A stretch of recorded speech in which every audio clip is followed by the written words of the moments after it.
change gon' come. Writing in the scripts that change gon' come. Yeah, change coming fast. Days running past. We made runners ablaze and stay numbered last. The pain that we display, you can't understand. That's why we move with the faith of David Abraham. We tryna pace where the apes be. Keys like HP, curses live at HD. Women chasing clout and brothers changing their faces. Screaming, oh God, send your son to save us. So tired of all the pain. See all my people in it. 'Cause living day to day is hard to face. But know that on that day you can release them chains. So give him all the praise and change. Change gon' come, change gon' come. Writing in the scripts that change gon' come. You know change gon' come, change gon' come. Writing in the scripts that change gon' come. You know change gon' come, change gon' come. Writing in the scripts that change gon' come. You know change gon' come, change gon' come. Writing in the scripts that change gon' come. Yeah, it's time for a change to come to my people. 'Cause Lord knows that we ain't treated equal. 400 years of the same old ish. Rape, rob, kill and spoil, getting off the shit. Now check it, can barely wait for that day to come. Getting ready for that war, time to beat the drum. And to the ones trying to hold me back with bent up faces, just call me Master Eddie, trading places. Change gon' come, and it's coming fast. I know change gon' come, 'cause this world won't last. I know it's so much hurt, and it's so much pain. But when them cherries come, just know the world gon' change. Why my people cry, 'cause they tired of lies. That's why we face the east, pray to your Howard Shine. Change gon' come. Prophecy says that change gon' come. Yeah. So tired of all the pain. See all my people in it. 'Cause living day to day is hard to face. But know that on that day you can release them chains. So give him all the praise and change. Change gon' come, change gon' come. Writing in the scripts that change gon' come. You know change gon' come, change gon' come. Writing in the scripts that change gon' come. You know change gon' come, change gon' come. Writing in the scripts that change gon' come. You know change gon' come, change gon' come. Writing in the scripts that change gon' come. Look, we've been trying to get up out of this, but we've been too busy worshiping some nonsense. Jesus. We want change to happen real quick, but we are stiff-necked people and we don't give a All women all up on Instagram, shaking and twerking their ass like they don't give a damn.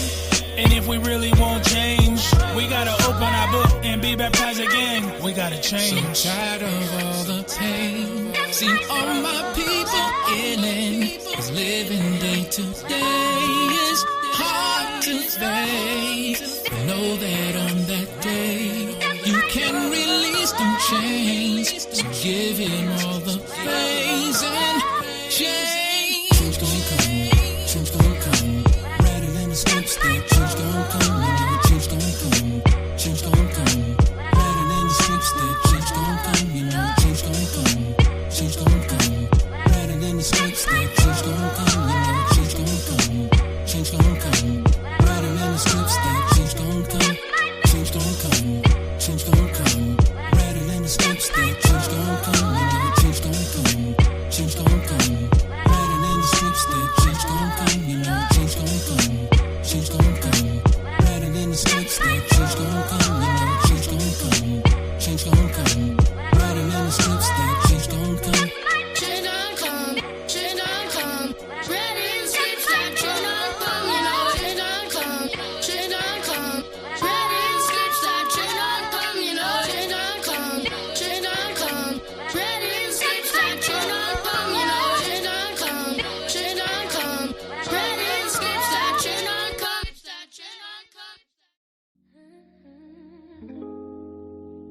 Israel,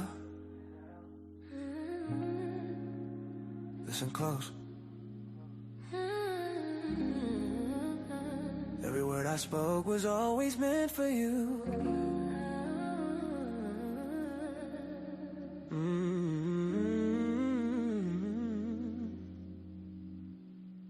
Yeah.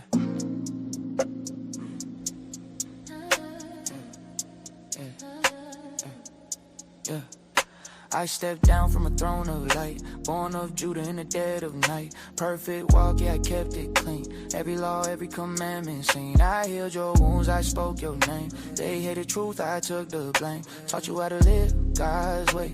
Called you back when you strayed. Son of God, still flesh and bone. Crown of thorns, still sat on the throne. I lay my life down willingly, so my people could finally breathe. I saw you scattered, torn apart, still engraved on the Father's heart. Every lash, every sacrifice was me paying Israel's price.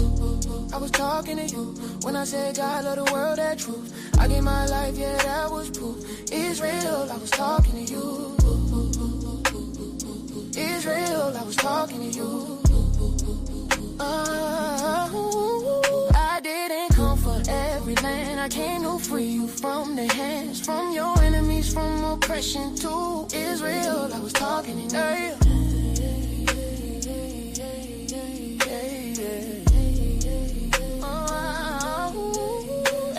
They flipped the script, they changed the frame, tried to erase your blood and name. But I know who I was sent to save. Lost sheep, walking foreign ways. 12 tribes scattered worldwide. Still hear my voice when I call you mine. I brought repentance, wiped your sin, forgave your sins, seal your fate. Some say they Jews, but they ain't true. Time gon' show who I really knew. Every nation will bow and know my truth, that I have only ever loved you. Hold your head, don't lose your faith. I'm right on time, I don't show late. Every promise still intact. Ain't nothing I won't bring back. I was talking to you, John 3:16, yeah, that was you. Every word that I ever knew was spoken straight to Israel.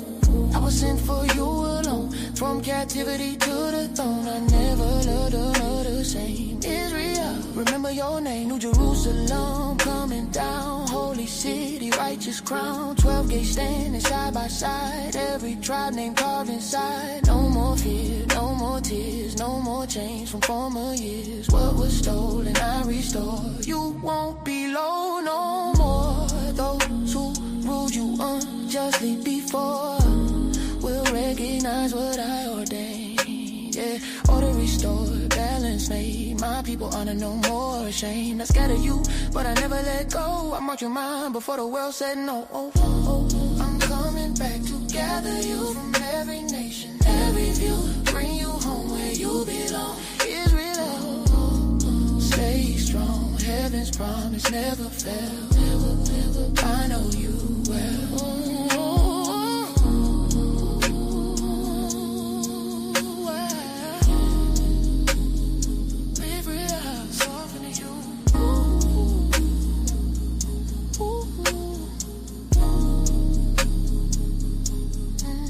Stand firm, Israel. Inside, woman, let me ride. Oh, baby, here it goes. Versala.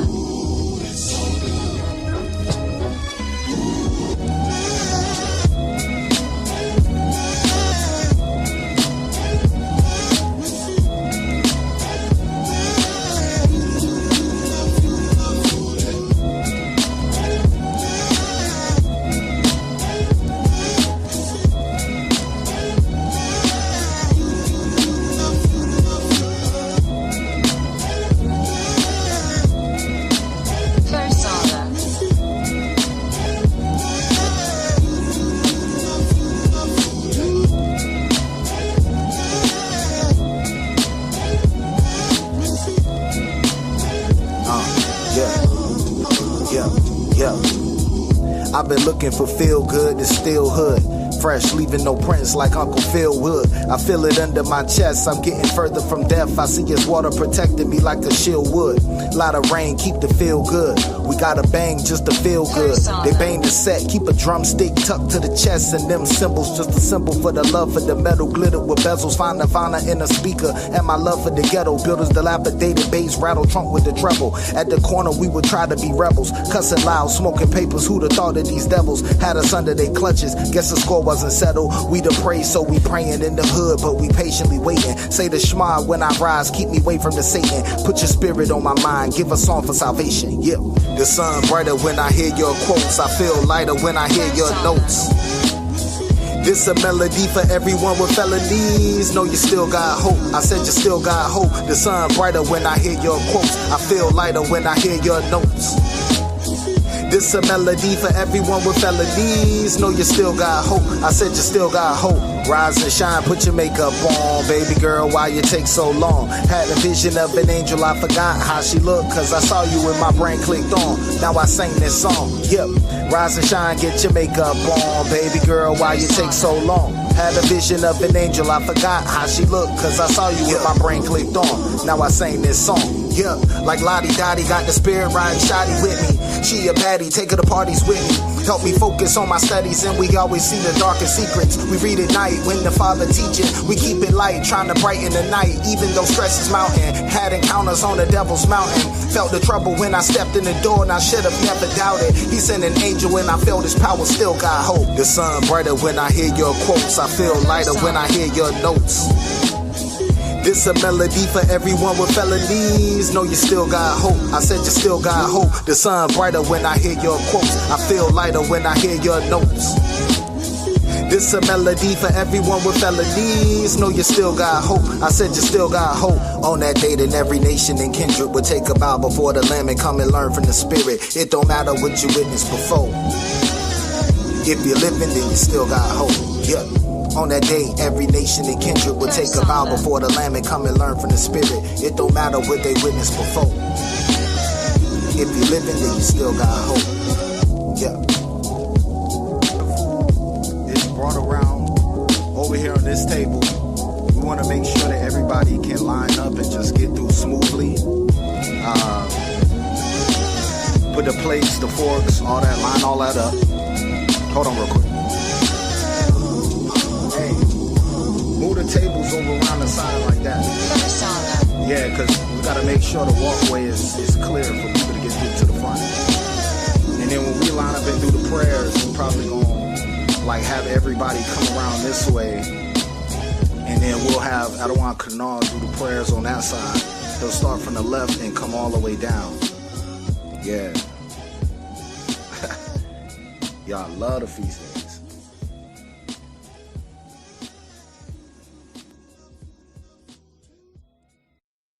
Hey, shalom, shalom, shalom, shalom. Yahweh Bashem, Yahweh Shabbarakatah. What is going on, Israel?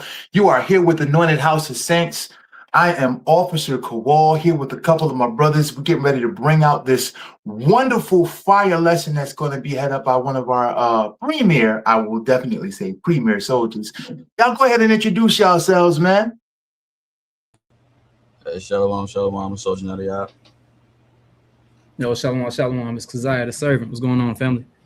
What's going on, man? The Shah Shabbat again. Thank you for being here with us. As I always say throughout these classes, you could have been anywhere else in the world doing anything else on the Shabbat, but you're here with us at AHOS, and we are so happy for you to be here, man. Again, we've got a nice lesson that I think definitely all of Yasharala needs to hear and apply to their daily lives and everything, man. All praises to the Most High. As you can see, this is called Saturday Morning Brew presents Unity Across Generations. Again, that's Unity Across Generations, man. Again, wonderful lesson that's going to be brought out, and definitely will. I'm gonna just be honest. I'm looking forward to this lesson. I'm so hyped about it, man. And I'm ready for this to like actually come out. Real quick, just before we get started, definitely want to go ahead and shout out to the peoples and all of that. You know what I'm saying?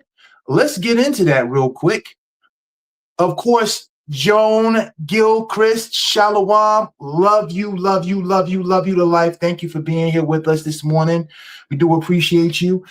We got Corey Robinson in the building. What's good? Shalom, man. Shalom. How you doing? We've got, of course, Ottawa Knock in the building, dedicated 22. Shalom was good. Kevin Anderson in the building. Shalom. Rose, the young lioness, 007. I guess that's the code for being an agent for the Lord. That's what's good, sis. Shalom. Love you, sis. Thanks for being here. I got my big brother in the building, Azariah Gunn in the building, man. Shalom. What's going on, big bro? How you been? Got Carla Taylor, all praises to the Most High. Shalom, shalom. I got my sis with the precepts on deck, Sirach 2626. That is the house of Keziah. Shalom, sis. Love you to life. Adawan, Ahoran, Shalom, Shabbat Shalom, Adawan. Hope all is well with you. Definitely keeping you in our prayers and things. I got my other Adawan, Shaquat Judah, Adawan Shaquat. Shalom was good out there in the Bay Area. We also got Chosi, the Benjamite of Yasharala. This sister is definitely on fire, man. Always active in the chat and things. Shalom, sis. Love you to life. Definitely, it's been a joy having you a part of our congregation. Let me see, man. We got, of course, myself in the building, GW3295. Never get what that name is, but you know, you're always here, man. Definitely appreciate you, Shalom, man. And if we got any others that are coming in or whatnot, man, definitely, you know, shout them out. You know, where I've got Yawasop Love 12, Shalom, Shalom. And Abijah, the sister with the poetry and the bars. Shalom, sis. I'm telling you, I want to hear something. I want to hear something, man. I want to hear something. Yeah, so all praises to the Most High, man. Definitely, again, it's a joy having you guys here with us and everything, man. We're going to get into this lesson real shortly. Just got one more announcement to make. Bring that calendar up. You know we about these feast days. You know we are about these feast days. Leviticus 23:4. These are the feasts of the Lord, even holy convocations, which ye shall proclaim in their seasons. We got new moons coming up, man. We've got the Feast of Tabernacles that's coming up and everything. Listen, these feast days, we want you guys to lock in with us. Send us an email to anointedhos@gmail.com. Let us know. What is you trying to do, man? Come by. Feast with us, man. Definitely hop on with us. Get into the spirit, you know what I'm saying? We have a great time. You know, we're planning for the Feast of Tabernacles currently right now, getting that straightened out. So if you plan on joining us, please send that email to us. Let us know how many are coming and everything. And we're going to get that show on a roll. Again, we would love to have you. Definitely want to chop it up with you, be in the spirit of the Most High and everything, and share in that feast, man. One of the most important feasts of the year, especially going into this New Year season and everything, man. So again, what we got going on, Soldier Nadia, my brother, the king that's on the stage right now, man. What do we got going on? What we talking about? I know you ready to get this lesson started. And let's go ahead and chop it in, man. Everybody get your Bibles. Please get your Bibles, get your highlighters, get your notepads, get your pencils, pens, whatever you got to do to mark these precepts down. This is a learning environment. And also, we do want to encourage that you actually participate. Talk back to us. We love that. We like interacting with the people. So all praises to the Most High. Let's go ahead and get it there, man. Take it away. Hey, shalom, shalom, everybody. You know, all praises to the Most High. Yahweh Bashem, Hamashiach, Yahweh Shai. So, let's get that precept started off. Start off right. Con. We're going with 1 Corinthians chapter 1 and verse 4. And this is a point to glorify the Most High, first and foremost, before anything we do. You know, we got breath in our lungs, our family's good, we ate, etc. You can't bless the Most High enough. What Captain Aaron said, can't wait for this lesson. So I'm gonna go ahead and read 1 Corinthians chapter 1 and verse 4. I thank my God always on your behalf for the grace of the Most High, which is given you by Jesus Christ. So we just want to thank the Most High for everything we do. You know what I'm saying? Dig the water to the Most High. We appreciate you bringing everybody here, everybody safe, everybody family safe. We all in good health.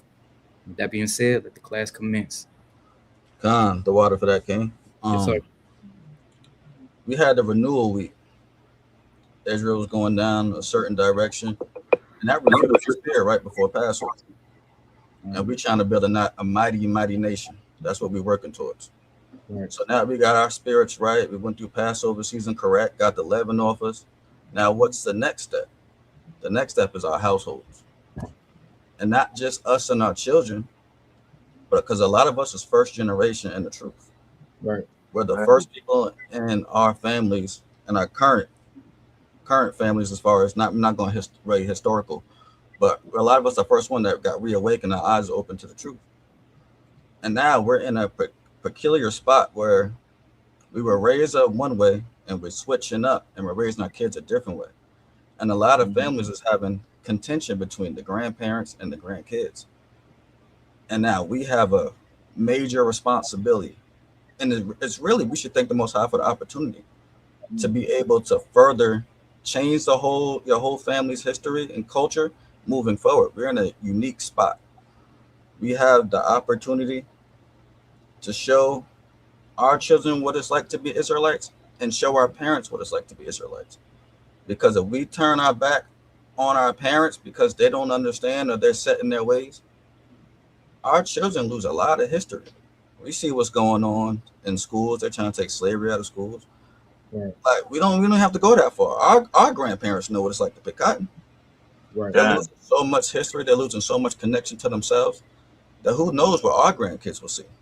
So the purpose is to unify these two generations because we're in a very peculiar spot.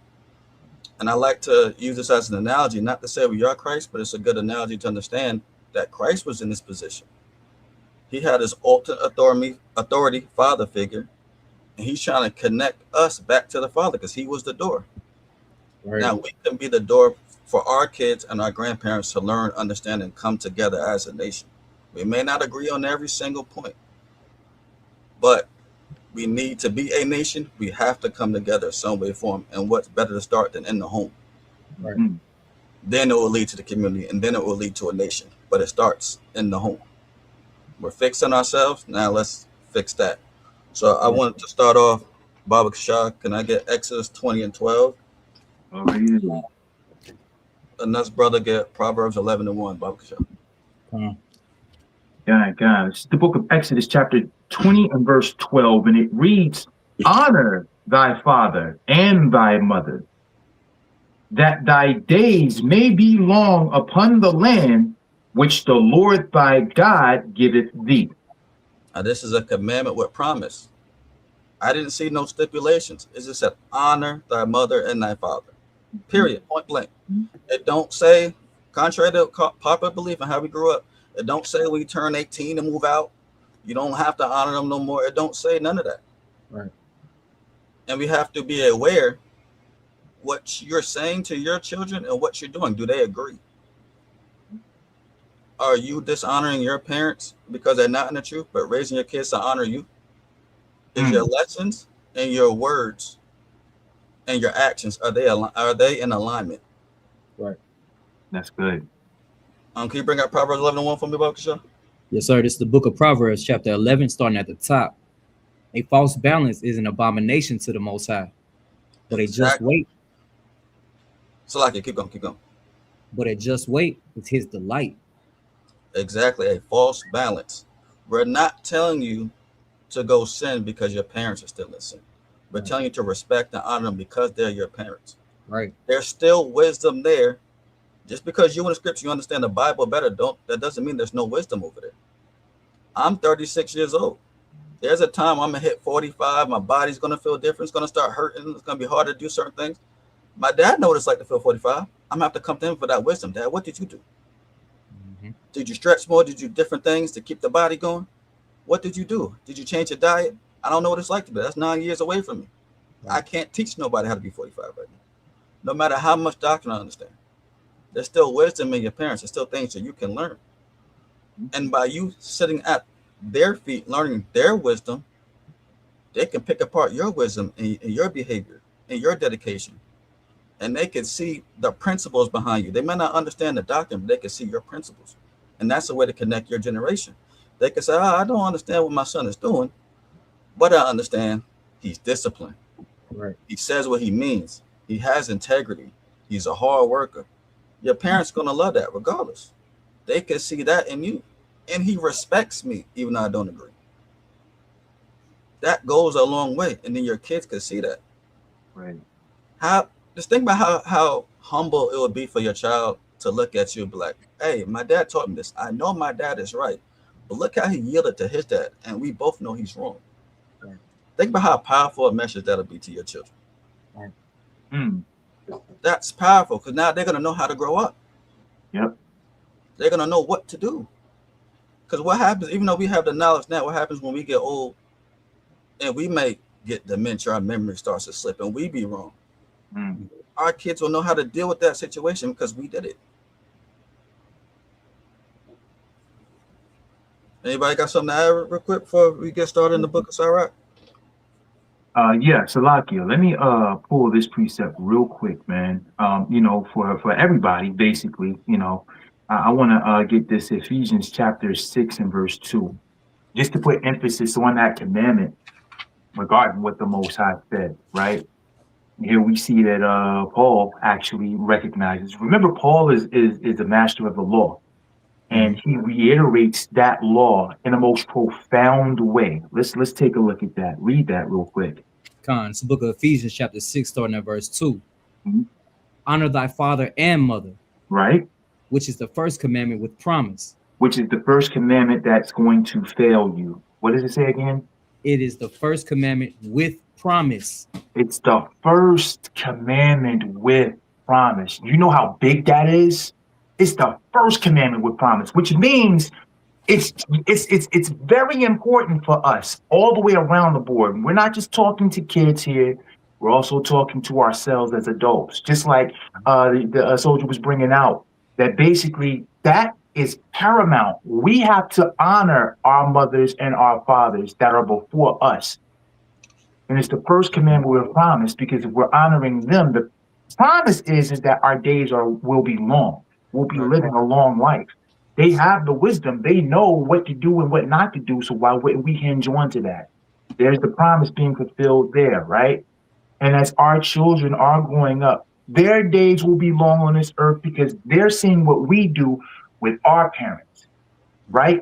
So the promise is always going to trickle down as long as we're being obedient. It says it's the first commandment with promise. So it's very important that we practice those things in righteousness. Even if they're wrong, if they're not teaching you anything that is going to lead you to sin or whatnot, you're good. But if it's something that you're seeing that, well, you know, mom, dad, the Bible is saying this, and I just can't do that. And it's in a respectable tone, you know, you may be able to win your parents over to the truth. Trust and believe it happened with me. But we honor our parents. We do what they tell us to do, man.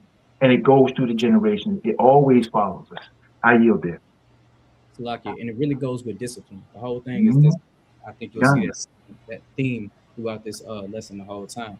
It was discipline that was instilled in us for us to listen to our parents. And they actually say that they did a survey with millennials saying our generation is the first generation to listen to our parents and listen to our kids. Not necessarily in the form of listening, just doing everything they say, but taking their feedback and still applying it. Versus when we were young, we were just told, hey, this is this, cut and dry. But we're being a lot more patient and intentional with our children.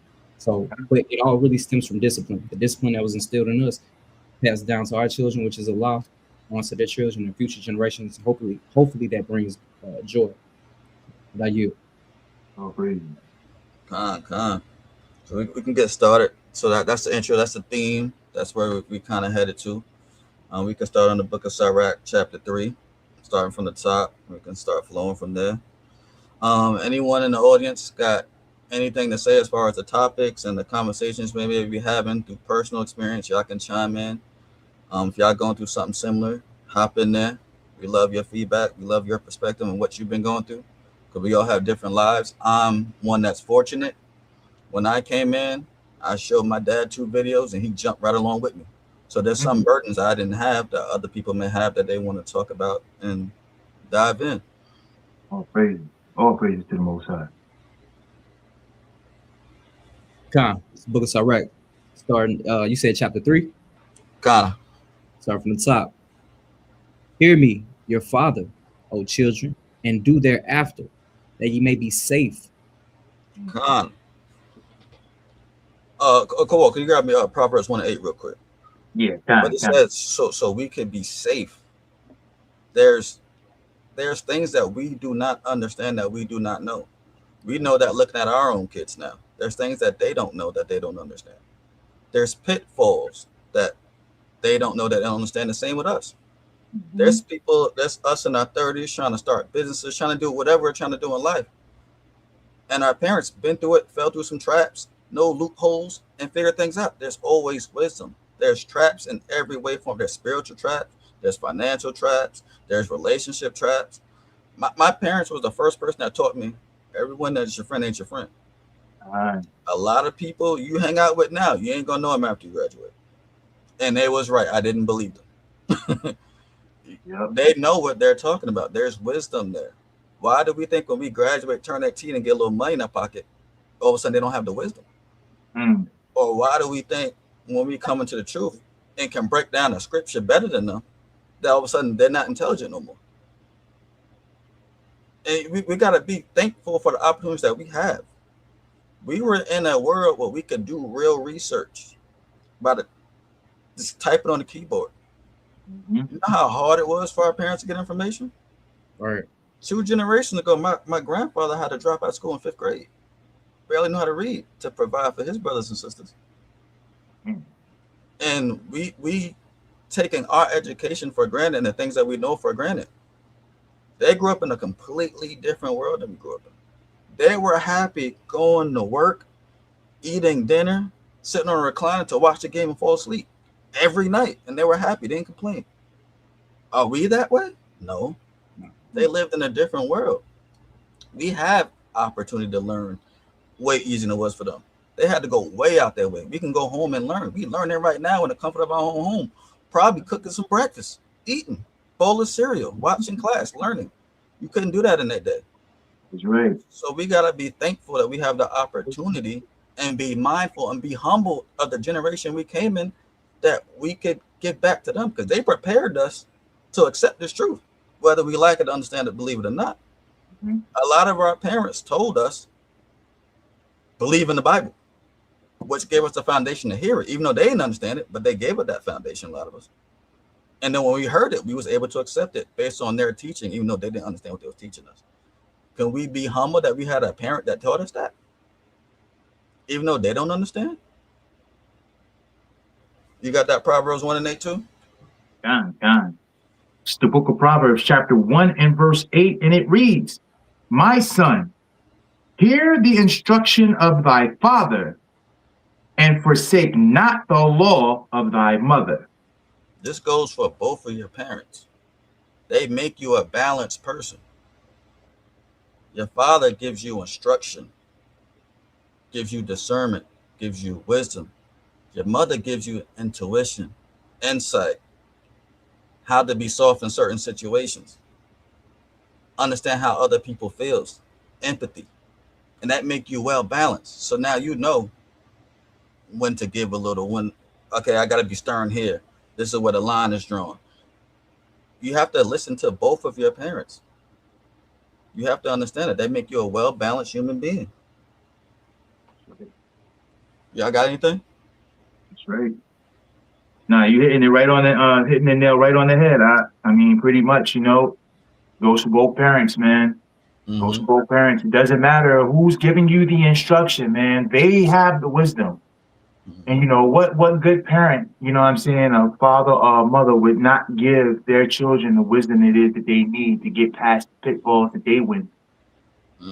Exactly correct. And that's the whole narrative that we have to actually paint for our households and make sure that that is imperative, that we actually do what our parents are telling us to do. You know what I'm saying? Even when we have our own, man, you got to be able to have an open ear, especially with your parents, because they know already. And they walk down that path already. They know what's there.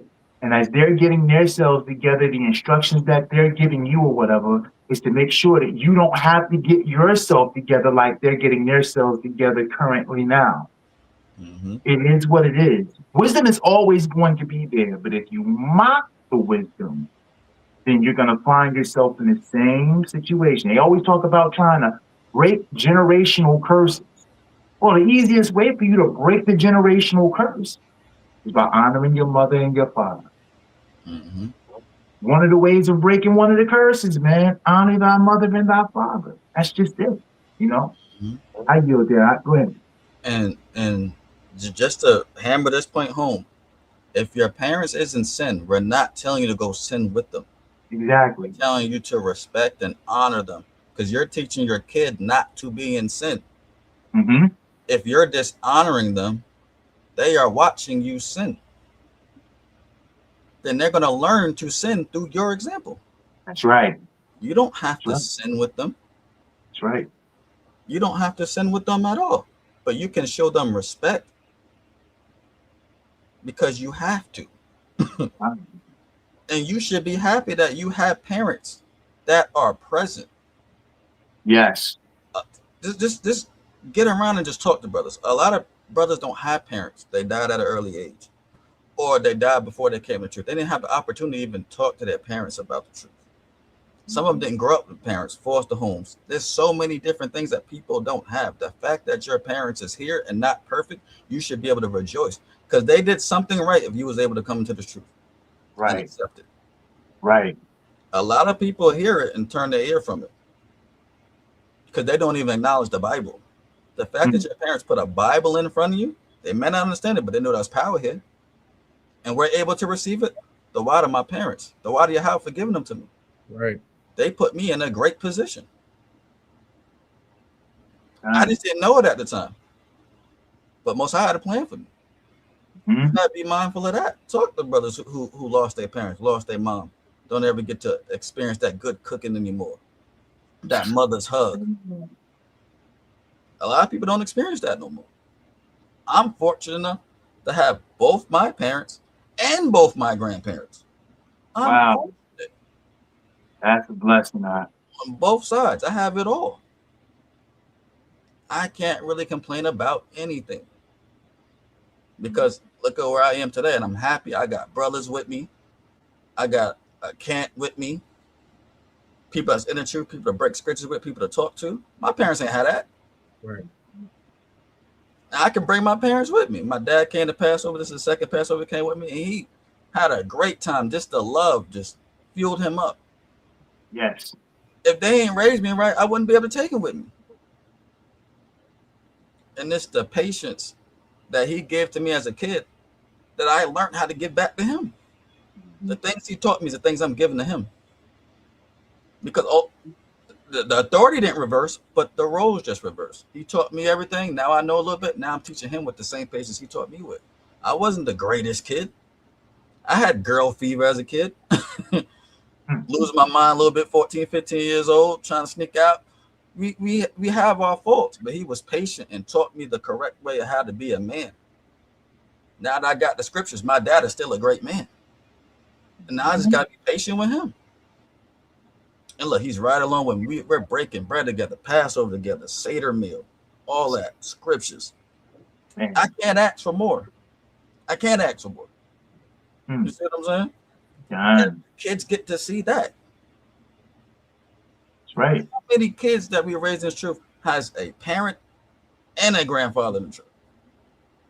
That's rare air we're talking about. God. You have to be humble and accept that everything I went through led to this, so it was worth it. Yep. Y'all got anything before we go to the next one? I mean, it just stands true. It stands true. Just to speak on my own experience with my mom. My mom was a heavy Christian. Was heavy into Christianity. She passed back in 2023, right? To this day, I'm always, there's times when I hear her voice sometimes. She's always telling me, stay in the Bible, stay in the Bible. But one of the things that I'm always going to remember about her is the day that I came home from standing at a camp, listening to a lesson, being taught, and then hearing my mom's voice at that point saying, stay in the Bible, read for yourself, study to show thyself approved. And then when I went into the Bible to read about the things that this camp was saying, I found out that things were true, and it had me go into it. And it may have taken me a few years or whatever, but I had a conversation with my mom about it. And she ended up getting into the truth. She ended up doing things before she passed. She ended up really getting into it, you know? So it was fortunate for me, but you never know, man. You never know what the Most High's got set up for you. My mother started me in the church, started me reading my Bible. She started me there. And based off of her own knowledge, man. So it all stands true. All of it stands true, you know? And I like to think that at this point in my life, my mom is looking down on me and saying, I'm proud of you, son. You know what I'm saying? Like, I think that that's what she's saying. I feel like that's what she's saying to me. So all praises to the Most High for me actually even having the opportunity to share those moments with my own mother before she passed to go and be with the Lord. You know what I mean? So yeah, it stands true, man. Definitely stands true. All praises. I mean, yo, go ahead. No, you good. We can hit verse 2, Sirach 3. John, this is verse 2 in Sirach chapter 3, and it reads, For the Lord hath given the father honor over the children, and have confirmed the authority of the mother over the sons. And we know that order, you know, in 1 Corinthians 11:3, he broke down the order. And the Most High gave the father honor and the mother authority. And it's something we have to be careful of. And I just want everyone to be cognizant that this happens. I understand as kids, we get frustrated. Our kids get frustrated with us right now. Yeah.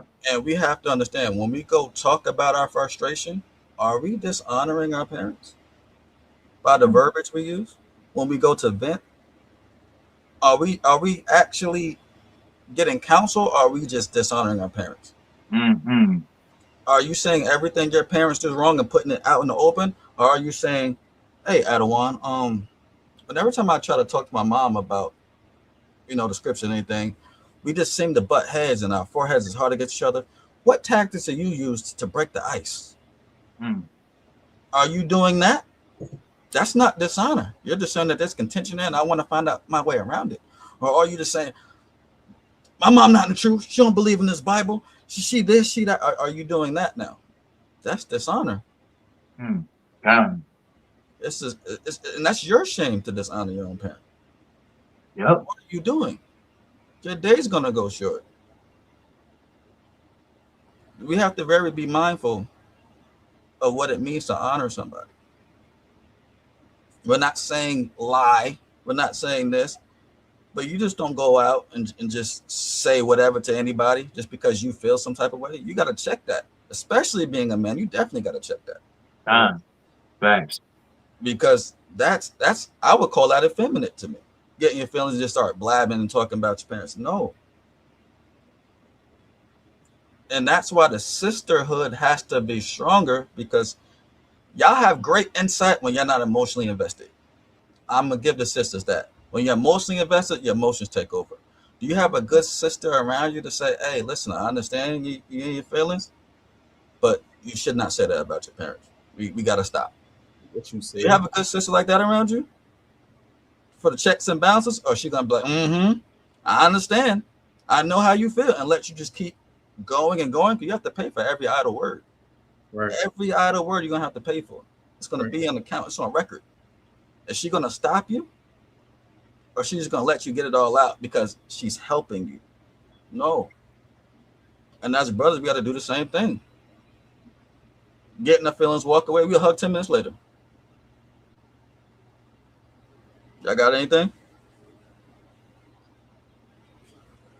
You good? I think I'm good. Whenever you're ready, let's get it.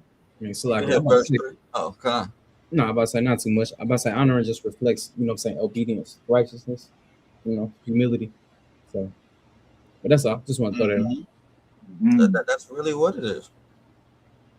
You have to be humble and be aware that at any time you could be wrong. Right, that part. There's never at a point where I can know everything. It's never at any point.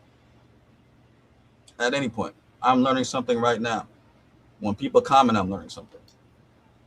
Easy. So when we in here teaching, don't look at us as know-it-alls. We're doing something unique. The things that we learn and the things that we're going through, whether it be pain, good or not, we're giving it to you. So A, you can either learn from our mistake, or B, you don't make you go down the way you're going because you're going down the right way. You're saying you're doing a great job, keep going this way. You keep the commandments, keep going. If you're struggling with this is how we got past it. Maybe it worked, maybe it don't for you. But we're letting you aware that, hey, you're not alone. This is what we got to do.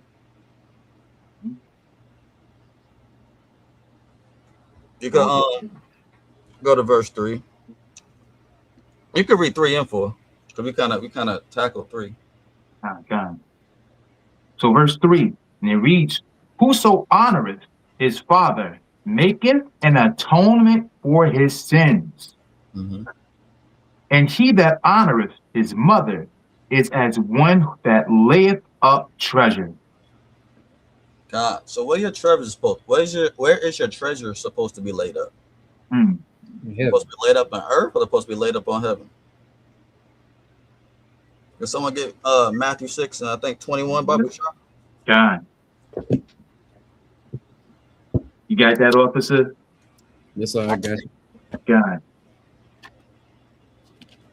It's the book of Matthew, chapter 6 and verse 21, and it reads, For where your treasure is, there will your heart be also. Mm-hmm. The light of the body is the eye. If therefore thine eye be single, thy whole body shall be full of light. God. So you're talking about something inside you. Mm-hmm. What's that other scripture where it said, where moths and stuff can eat up the stuff you laid up on earth? That's verse 19. Yeah, verse 19. Can you pull verse 19 for me, Arkansas? Verse 19, lay not up for yourselves treasures upon the earth, where moth and rust do corrupt, and where thieves break through and steal. Mm-hmm. So everything that we accumulate from this earth can be taken away at any point in time. So back to verse 4, it says, "He that honoreth his mother is one that layeth up treasures." Mm-hmm. That's talking about your character, who you are as an individual. We're not talking about physical things you obtain. We're not talking about money. We're not talking about clothes. We're not talking about any of those things. And a lot of people like to get on fringes, but it's not that they're on. It's why we have them on. It's what makes it powerful. Do we make them look good? Do we style them up? Yeah, that's just we the salt of the earth. But it's why we're wearing them.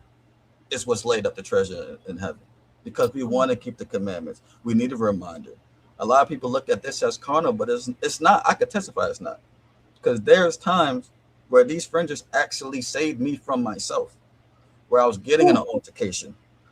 I wanted to fight because I grew up rough around the edges. I had emotions. I grew up around my mom, and my reaction thing was to fight. And I got ready to pull them pants up, in the truth, and I felt them fringes, and my whole mentality just changed. It reminded me that is my brother. I can't hold no grudge or suffer sin upon him. And it stopped me right there and then. So to say that this is just carnal, it changed my spirit just by touching when I got into that mind state. You see what I'm saying? So that's part of that's where our treasure is supposed to be laid up. Who we are, what we stand for, our morals, our values, these commandments, the love we have for our brothers, the Most High, and Yahushua. And that also applies to our mother. Doing right and loving her properly, it's like putting treasures in heaven. You storing your treasures in one of the many mansions that was promised us. What better place to store your treasures than that? Ain't nothing corruptible up there. It just said that in verse 19. Ain't nothing corrupted up there. Y'all got anything on that? Hey, man, you bringing this out good, man. Aharon said something. Not only saved you, but saved someone else too. So that's deep, man. Like, you're showing mercy. You show mercy on another person, another individual, man. That's like just being able to be when you're obedient and you're touching your fringe, because you put the fringes on in obedience, and you get to that point and you go there, you touch the fringes, and it's a reminder, I can't do that. You know what I'm saying? That's huge. That's huge, y'all. That's huge. Wow. All crazy. You got anything? I don't want because Slovakia, no. I don't at the moment. No, I ain't got nothing for me. Okay, let's go to verse 5. And verse 5 is the scripture I meditated on that inspired me to make this lesson. Verse 5. It's the book of Ecclesiasticus, chapter 3 and verse 5, and it reads, Whoso honoreth his father shall have joy of his own children. And when he maketh his prayer, he shall be heard. This is why it's so important to be in opposition right now. Because we're in the truth. We're trying to raise our kids in the truth. And we want to have joy out of those kids. There's a clause. You have to honor your father to have joy of your kids. That's a major point that we have to really acknowledge. We have to put our pain and our hurt and our childhood aside. You don't forget it because you learned something from it, but it shouldn't affect whether you honor or dishonor your parents. Right. A lot of us ain't grow up in the perfect circumstances. A lot of us grow up in inner cities, parents that are at odds, child support courts, some foster home, many different circumstances. I ain't gonna pretend to know them all. I ain't gonna pretend to experience them all. I'm not gonna pretend to understand how everyone feels in the chat or in Israel. But what the Most High says, what the Most High said.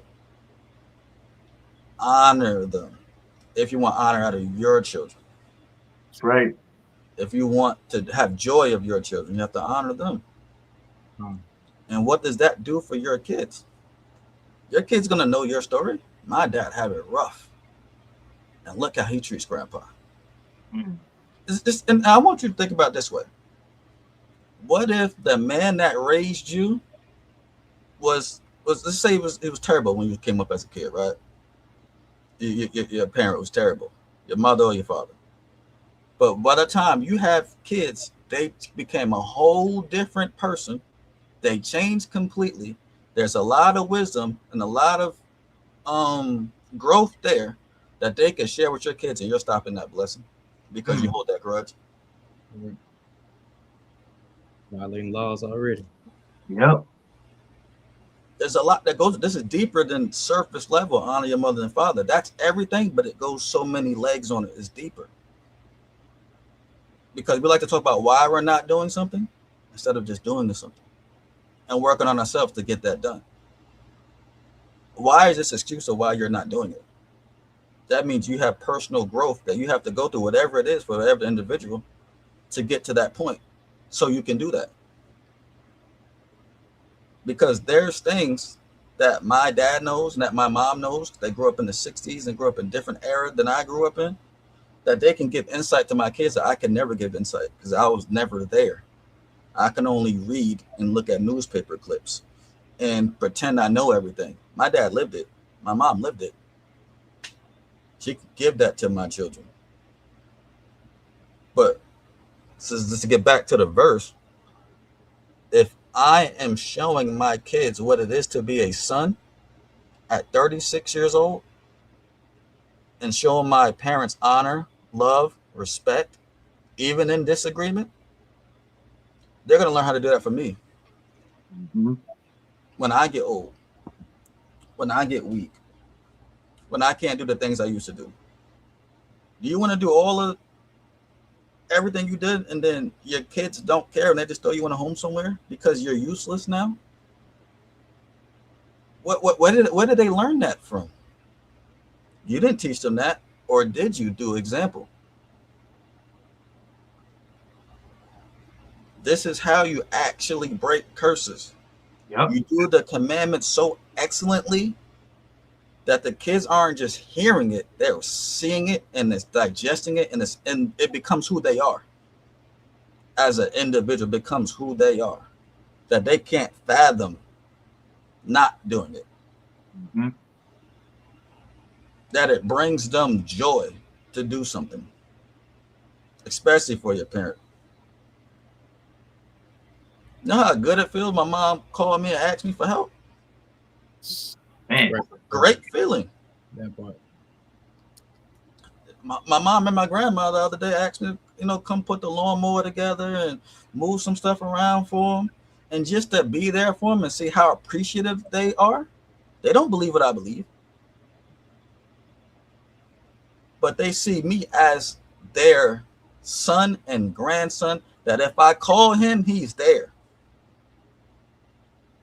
Now, it took years. I came into 2021. Now we can actually talk about the Bible, because they realized, okay, it's not a phase, because they were watching. If I was going to change, if I was going to revert back to eating pork or doing whatever, they realized it did not change. I'm like, hey, my son is actually, my grandson and my son is actually very helpful. He's more helpful than he ever been. He don't say no. At worst, he says, I can't right now. Can we organize this? Can I come at this time? And I'm trying to be there. My kids see that. Now my kids is having a better relationship with them because I'm showing up. I bring the kids with me while I'm working, doing stuff for them. They outside playing with my grandma's dog, just enjoying the family structure. You don't need a holiday, or Christmas, or a Thanksgiving excuse to come kick it with your family. That's right. You pop up, help. I go out there and we'll cut the grass or something. Let my kids sitting there with their grandma, watch some TV, talk. My kids are interested in sewing now because of my mom. That's a mighty talent. These are young girls, 11, 9, 8. They're interested in sewing. That could be great for the nation and great for their own personal skills. Right. You don't have that avenue in school these days where they're teaching our kids wood shop, how to sew. Those days is over with for the most part. That's trade school now. You got to pay for it. It's a whole different ball game, and there's wisdom with our parents because they had to learn these things to survive. We're taking what they went through for granted because of how we feel. We got to put that to the side if we want unity across the generations. We got to put it to the side.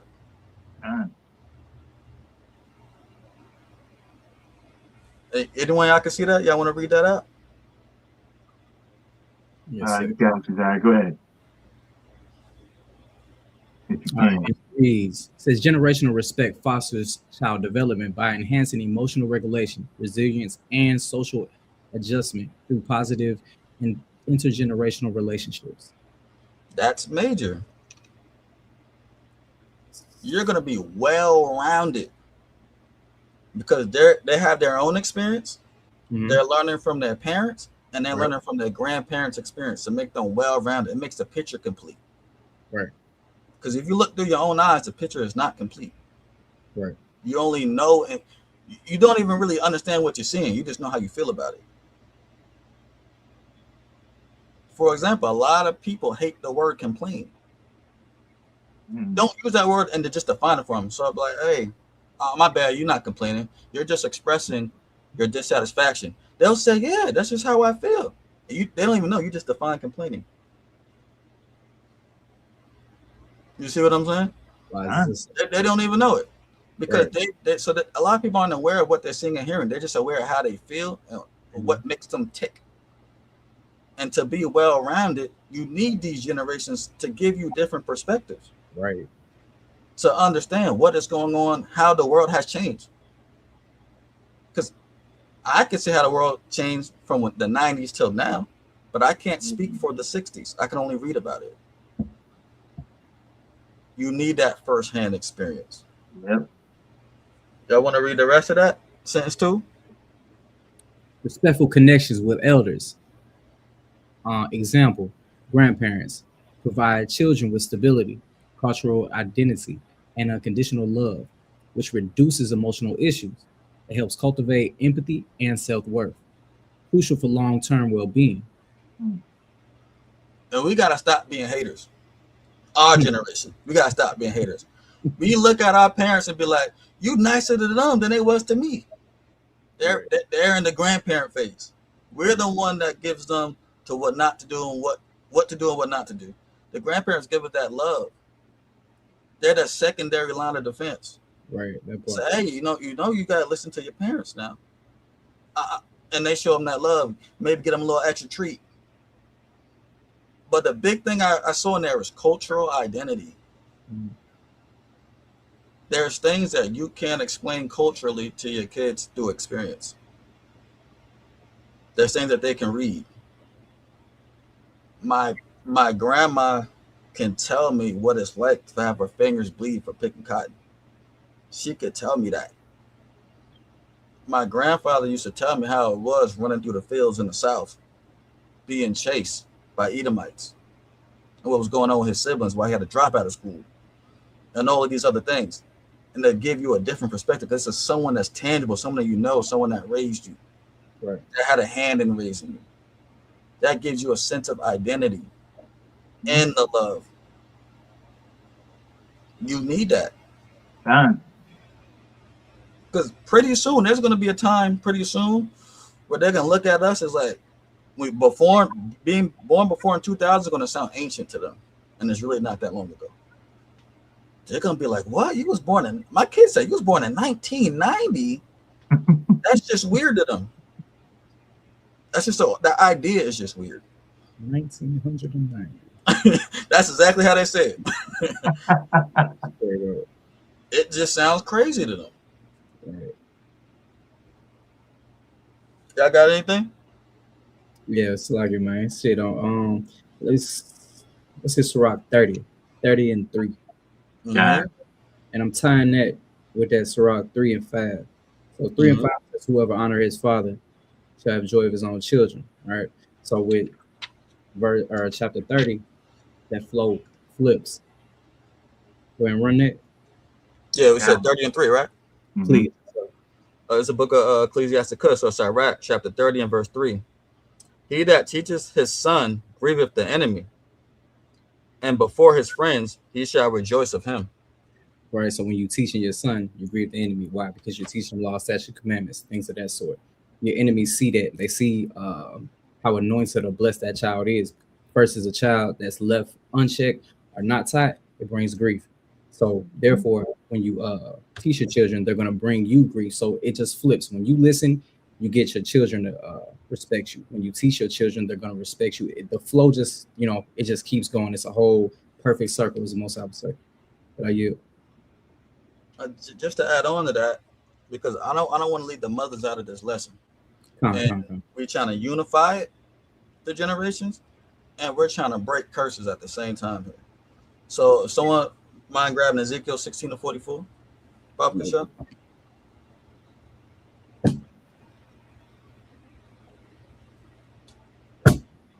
This book is Ezekiel chapter 16 and verse 4. 44, Bob Kasha. And 44, and it reads, behold, everyone that uses proverbs shall use this proverb against thee, saying, as is the mother, so is her daughter. Can we flip that? Right. In the context, this was negative, right? Right. Can we flip that? Can we be so righteous and our sisters be so righteous that the daughter becomes that righteous as you? Just the same way the son is in Sirach 30? Because I believe further on it touches on verse 4, saying when you're gone, it's like you weren't gone because your son is just like you. Right. In a way, you left that. Our daughters should be like that with their mothers. Let our mothers be so righteous that the daughter is just like her when she come up. Good. We need to flip stuff on their head, because we know what the curses look like. Right. We know what the blessings look like. And we saw when we break the commandments, it affects further generations based on how they see you and what's going on. They're more likely to repeat you than to hear you. That part. That's a good point. Because there were dangerous things that come out. I'm gonna touch on that later.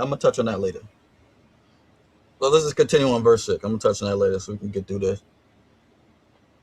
God, verse 6 in the book of Sirach, chapter 3.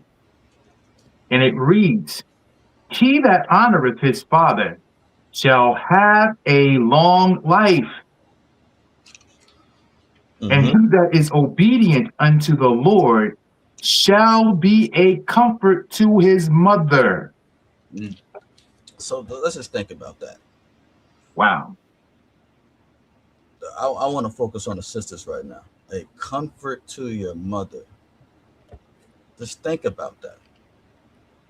What is a woman's nature is to care and to comfort you. They're nurturers.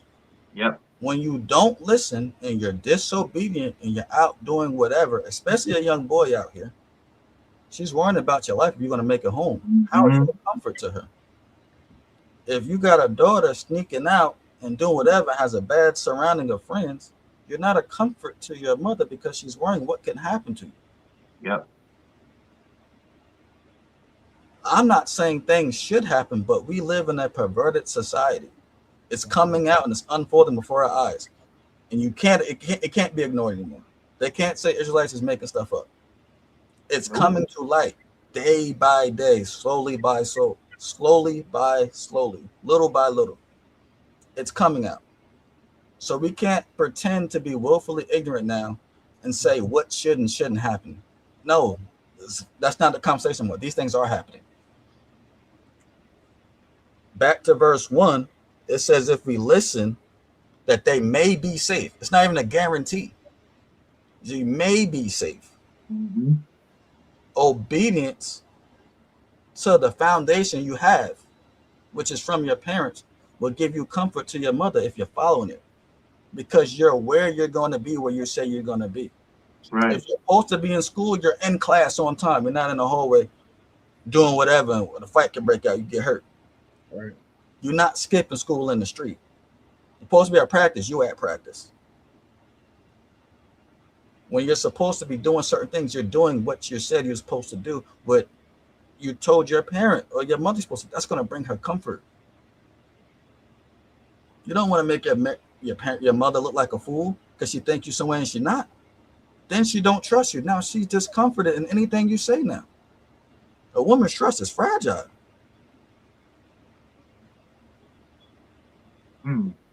Precept. Okay. Book of Proverbs chapter 10, verse 1, it reads, the Proverbs of Solomon, a wise son maketh a glad father. You know what? If a son keeps the law or a child keeps the law, you make your father glad. But a foolish son is the heaviness of his mother. So you're a burden. So you don't want to be a burden by not listening, like bro was saying. But I yield. Oh, that's mighty. You mind reading that AI overview? Baba Kasha? Sure, for sure. And it reads, respecting a mother is often described as a source of profound comfort and peace for her, as it validates her sacrifices, sleepless nights, and enduring love.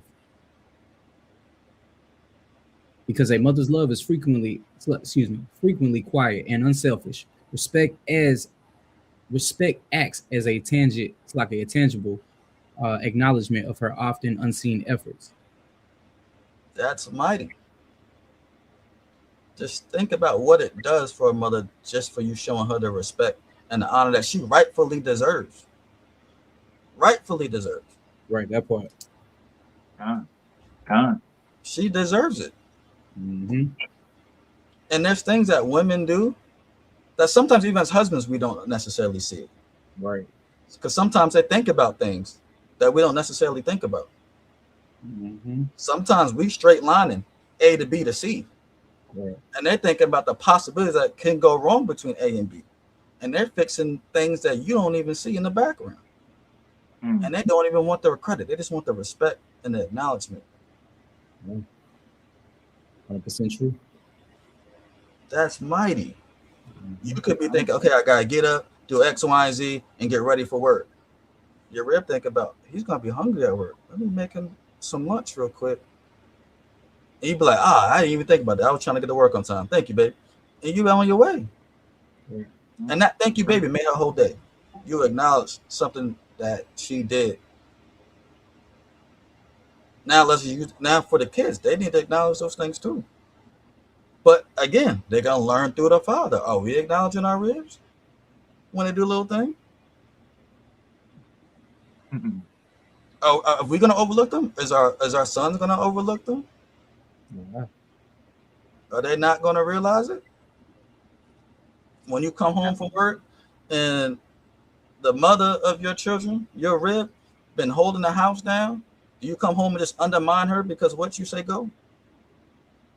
Or are you gonna tap in and have a conversation on how was the kids doing? Everything was straight, you know, they was listening. Oh, everything was fine. So you mind if I do this? Because I don't know how they was behaving. They could have been horrible all day, and I just came home and rewarded that. How is she going to feel? What is the point of me being here? I'm doing the best I can. The kids was bad, and you came home and rewarded them, and you didn't even talk to me how they were doing. There's things, you know what I mean? We got to tap in and understand what's going on. The full spectrum, the full scope. Because if that happens, say that situation does happen, you just taught the kids as no consequence for me disrespecting my mother. That's Right. it. Helping your kids, son? Are you helping them? Are you and your wife having those good conversations, those good updates? Oh, how's the kids? How's this? How's that? They were straight. You need anything? There's things that we have to be cognizant of as men and the leaders of the household. Aren't we the greatest in the household? Yep. What does it say about being the greatest? Humble yourself down to be the least. Right? We supposed to be servants. Christ was watching feet, and he was the greatest. What up? So we too big to have a conversation with her real? See what's going on, see how she feeling, see what she need. Are we aware enough to do the things that she need and she ain't saying? Because she don't want to be a burden? That's going to teach your kids, okay, I got to respect my mom even more. Look what my mom doing. Look how daddy responds to that. That's going to also teach your sons how to be a husband. Right. Because we always talk about he who findeth a wife findeth a good thing. There's two things going on in that verse. The woman is already a wife, so she's already trained how to be that way. And for you to know the characteristics of a wife, you have to be raised to be a husband. That part. Characteristics. That part. If you weren't raised to be a husband, you're going to take her for granted and look at her as foolish because she's sincere. Oh, she's dumb. She did whatever I say. No, she was a wife. You just weren't a husband. You weren't ready for that. You just corrupted her. Say that again. Say that again. Wow. This is all how we raise our kids. This is all how we raise our kids and what they see. You're the first example of a marriage. You're the first example of a man. She's the first example of a woman. How to treat one another. They may not understand, but they're seeing and absorbing and repeating. It's easy to repeat. Right. It's hard to understand. Are you taking your time out to understand? To teach them to understand? Do you even understand yourself and why you do what you do? Pattern recognition. Mm-hmm. When you're wrong, are you humble to admit it to your kids? Humility. Do you have that much humility? So And break accountability too. Mm-hmm. Are you going to sweep it under the rug and say, do as I say, not as I do? Or are you going to say, son, look here. As a man, I was wrong. I should have never done that. I apologize. Not only am I displeased with myself, the Most High is displeased with me. Got that. Son, don't do that. You don't want the Most High displeased with you. I'm going to be a better me starting now, going forward, and you just don't make the mistakes that I made. Are you having those conversations? Or are you going to slide past it and use smooth words and use your power trip with your kids? Do as I say, not as I do. Is he hearing that? Cool ranking. As a kid, that brought me to wrath. Don't it say don't bring your kids, don't provoke your kids? That brought me to wrath as a kid. You do something, you endorse it, but I can't do it. What are you talking about? Right. Are you a Pharisee in your house? Are you a Pharisee in your house? When you're raising your kids, are you the Pharisee? Are you the reason why your kids grow up and run from the Bible? Because you was a Pharisee in your house? These are things that we have to be cognizant of Mhm. and bring the generations together. Because you could be the mightiest Israelite, and if your kid runs from this truth, the generational curse didn't stop. Yep. Fail. It keeps going. Because now your grandkids ain't going to be raised in the truth. Right. Your kids don't have nothing to do with you. He's a hypocrite. He's this. He's that. He don't care about nothing but himself. He don't know how to do this. Do you have balance, like you said in the beginning? Or are you an abomination in your own house that you're supposed to be the Lord of? You have to figure all these things out. To be mighty, to stand tall. Y'all got anything else on that one? I'm just gonna say this: accountability plus correction can break the curse. Mm-hmm. We all need that, man. We all need that. Accountability plus correction equals breaking the curse. You gotta understand that, man, because like listen, we are in the last days and times. There is such a gap in between in between generations here. You have the younger generation that believe that they know more than the older generation, and then the older generation from their parents. There's a gap there from their parents and stuff. And it should not be, because everything that we're going through, regardless of how the information is coming across, it's the same situations, the things that we are supposed to learn from the prior generations. And now we're in the era of information. The information is there. You can Google damn near everything, and you can find statistics. We just looked up some terms, and it distinctly says exactly what it says. And in order for us to actually come back together as a nation, all we got to do is open the lines of communication and take accountability. What have you been doing with your parents? And when you look at your kids, are they doing the same thing? That's a huge point. Accountability across the entire board. We can't come together as a nation if we don't take accountability for the things it is that we've been doing. And it starts in our households. It's a great point that you made. That's a great point. It starts inside the home. So what are we doing? What are we doing? When are we going to take accountability? When are we not going to be afraid of taking correction and look at ourselves? And look, everybody is responsible. Don't look at us as men as being here on the screen and we're just saying what we're saying or whatever on the internet. We've got everything on. No, that's not what we're saying, because the same things that we tell you goes for us too. And see how we remove the hypocrisy? It's that easy. Like, hey, you said a few things or whatever, and I look back and I'm like, see, I know there were certain things that I did that was wrong. I got to correct myself. Right. Easy. Take accountability. And I do. Got anything, King?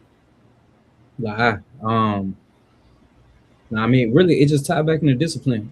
Even with that, instilling discipline from a father, to a child. Really, I'm linking everything with Sirach 30. You know what I'm saying? You just gotta, once you teach your children, this is kind of the product of it. But teaching your children, you have to be taught. So you have to get instruction from somewhere. So that Proverbs train up a child, that really tie into us as well, not just children of adolescence, younger age, etc. We're still children too in the Most High. So you still gotta apply everything that's being taught. It's full circle. It really all come back to keeping the law. Exactly. Are you? I wanna go to the next verse. What are we on? Verse 8?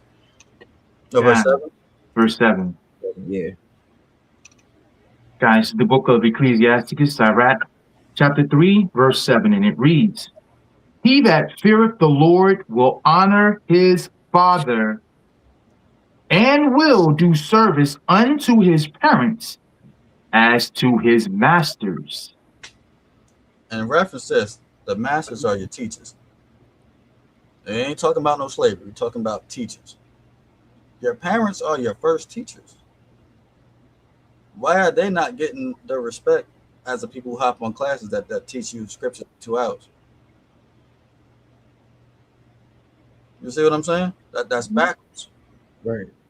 And as parents, are we teaching our kids properly as teachers? Is being a parent something you love to do, or it's a consequence of a decision you made? Ooh. Is it something you love? Because Deuteronomy 6:4 tells you how to teach your children. Yeah. Starting at 4, going down to like 7. Day and night. Everything. If you notice it, if you read them scriptures, you're spending a lot of time with your kid to teach them at all facets, at the table, at bed, meditating on the scriptures, teach them how to move. Do you just go to work and give your kid the tablet and send them on their way so they're quiet? Are you at the park with your kids, teaching them things, scriptures, eating, teaching them the prayers? There's a lot of things that need to be taught because we're going to be forever learning. Right. Are you making a foundation solid? Or are you just managing them? Are they just your bill? Something you want to love when you feel like it and something you want to put down when you feel like it? Do you have the patience to see it through? Are you a real parent? You ain't gonna be able to unify these generations if you're not a real parent.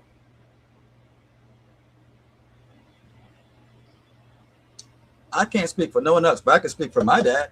My dad loved this. Every time you see me, it's love. Every time you see me, he's trying to teach me something, trying to get into my mind, trying to get something from me or teach me something, break it down, or me teach him something. Even if I didn't want the connection, it will be there because he's going to force it. He's going to force the conversation, whatever I want to talk about. But let's read what I don't want to put on the screen.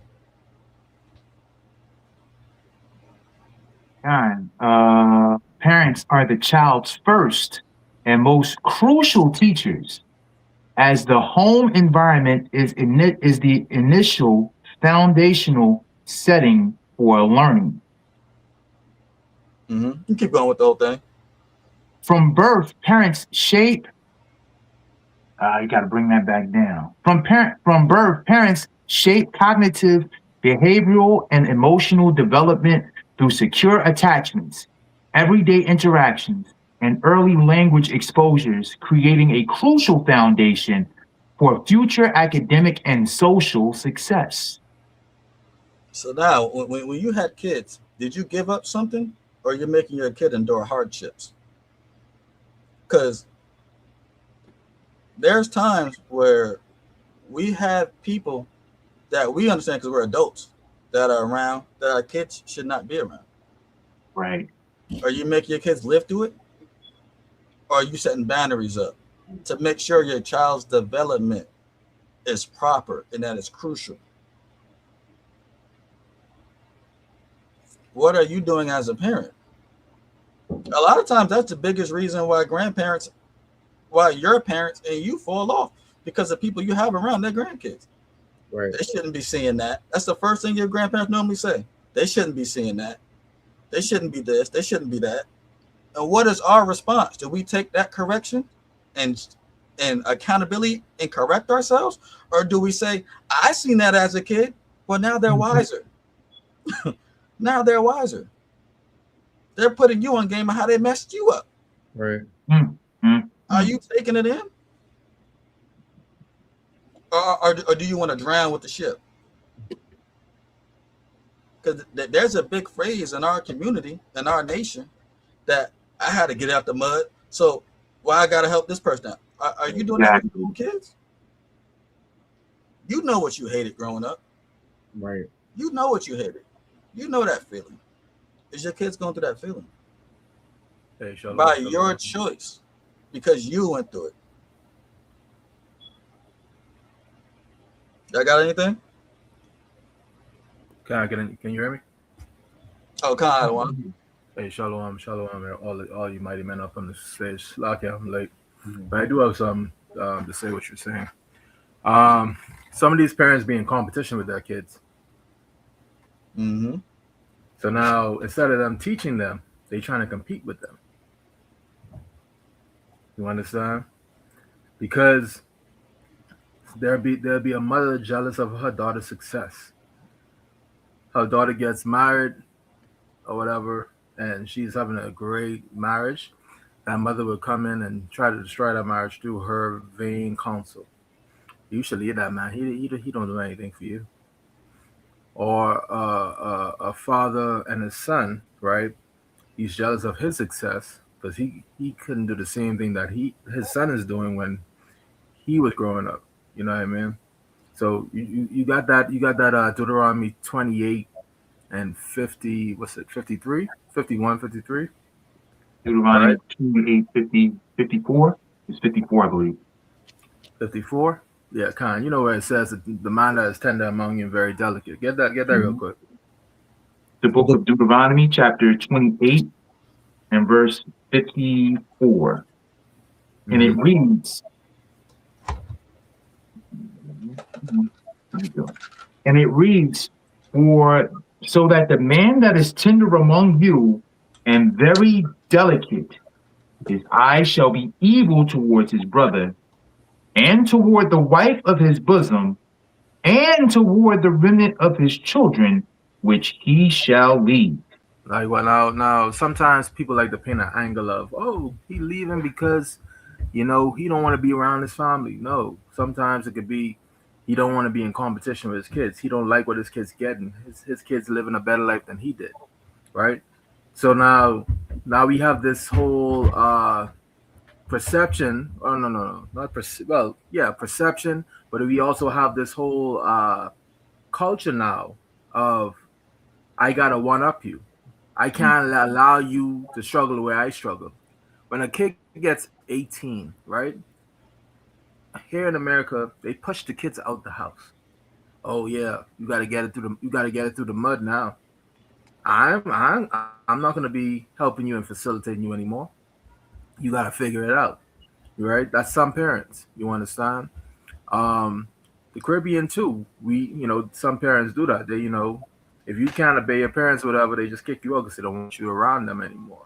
Right? But it's that, oh, I'm gonna leave my kid to figure it out. Right? Sounds like the prodigal son, but in reverse. Instead of the son wanted to leave, right? The parent wants the son to leave, whereas the father wanted the son to stay. Right? Jump down to verse 56. God, verse 56. The tender and delicate woman among you, which would not peradventure to set the sole of her foot upon the ground for delicateness and tenderness, her eye shall be evil toward the husband of her bosom, and toward her son, and toward her daughter. I don't know why I had you. I wish I never had you. That tell me how many kids probably heard that before when their mom got mad. Right? Ooh. I didn't even want to have kids. How many times have that been said? Right? So like that's a whole ideology that might be going on in Israel. Right? So but I'm gonna yield on that point right there. Hey, Salakia, real quick, just to land me back on that, exactly to the same point that Sojanadiyah was making, that is parenthood something that you enjoy doing, or is it just a consequence of a decision that you made? That's heavy if you think about it. That is seriously heavy. See, we got to get out of this mind state of just doing whatever in the world it is that we're doing. We as a nation really got to get into order, man. With everything that they're pumping through the airways and all of the stuff that you see on TV and YouTube and Instagram and TikTok and all of these different social media sites or whatever, we've picked up on what it is that they've been feeding us, and now it is a part of our culture. Why do you think that is? They're seeking to destroy the foundation that the Most High already set in place for us. And the only way to come back to it is if we get back in line with what the Most High said directly to us, so that we can get our families in our nation together so that we can all come together, man. We got to break that. We can't stand that. So when it comes to us raising our kids, being fathers, being the authoritative figure in the home, and approaching the situation in love and making sure that the discipline is there, and we take accountability. And as mothers, we do what we're supposed to do in regards to being the nurturers in the home, making the home a place of peace for all that resides in the home. Mm-hmm. And the children are obeying their parents. And as the parents are showing that they're obeying their parents, everything can come together sincerely and under the Most High, under the guidance of the Most High. But if we're stepping left and we're looking at what they're doing to us and how they're depicting us, what can we do? What can we say? We gotta come back, man. If this lesson is not making you look at how the world has got everything so twisted, if it's not making you examine yourself, if it's not pinching you, if you're not getting gut checked by this lesson, then you're not paying attention to how we can actually come together, man. And that's just being real. That's being real. We talk about it all of the time. It starts in the home, man. It starts in the home. Let me yield. Go ahead, Al. Con, I'm getting gut checked, and I came up with a lesson that I did. I'm getting gut checked. For real. Going through this lesson, I'm thinking the things that I need to correct myself with. What you said. I'm going through ideas, not just ideas. I'm going through conversations I need to have with my own kids. That I didn't explain it clear. Hey, I know Daddy did this. Because, for example, I'll give a quick example. I'm a man with tattoos before the truth. I got tattoos 2012. And now I know I should have never done that per the law. Now this lesson just taught me I have to go deeper in this conversation with my kids to show accountability. Here's an example of that. Hey, because my kids actually like the way it looks. They like the artwork. I got to go, hey, listen. Daddy was ignorant. Daddy was wrong when he did this. He displeased the Most High. And he hopes the Most High forgives him when it's time for him to be judged. For you to avoid this step and avoid this hurdle in displeasing God, I'd advise you not to do this. I made a mistake in my ignorance, and I pray the Most High wink at it. You know better. And I'm breaking this down to you in good conversation so you'll know the Most High don't want this for me. My dad didn't know that when he did it. That's why he did it. He thought it was something cool, something good to do. Then he learned that was incorrect, and he never did it again. And he's teaching not to do it. And he's using his wrongdoings as a testimony with accountability and correction in that testimony. No excuses. There's things I may have to answer for these. If the Most High wants to judge me that way, it's up to him, because he said, thou shalt not. I just ain't open up the book. I was grown. I was 22 years old. I ain't flipped the pages open and read it. It was readily available for me. He put the Bible in front of my face when I was 3 years old, going to church with my parents. I just ain't pick it up and read it. The information was there on grandma's table my whole life. I ain't pick it up and read it. It's my fault. From 3 to 22, I had 19 years to read that scripture, and I didn't before I made that decision. I have to have these conversations with my kids so they can understand the logic that, hey, Daddy's not being a hypocrite. Daddy said he has to pay for this one day. He don't know if the Most High going to wink at it, the Most High going to judge him for it, because he had the opportunity to know better. He chose not to know better. I can accept that fact now. I wasn't a kid. I wasn't 15 and just did something. I was 22 years old in the military.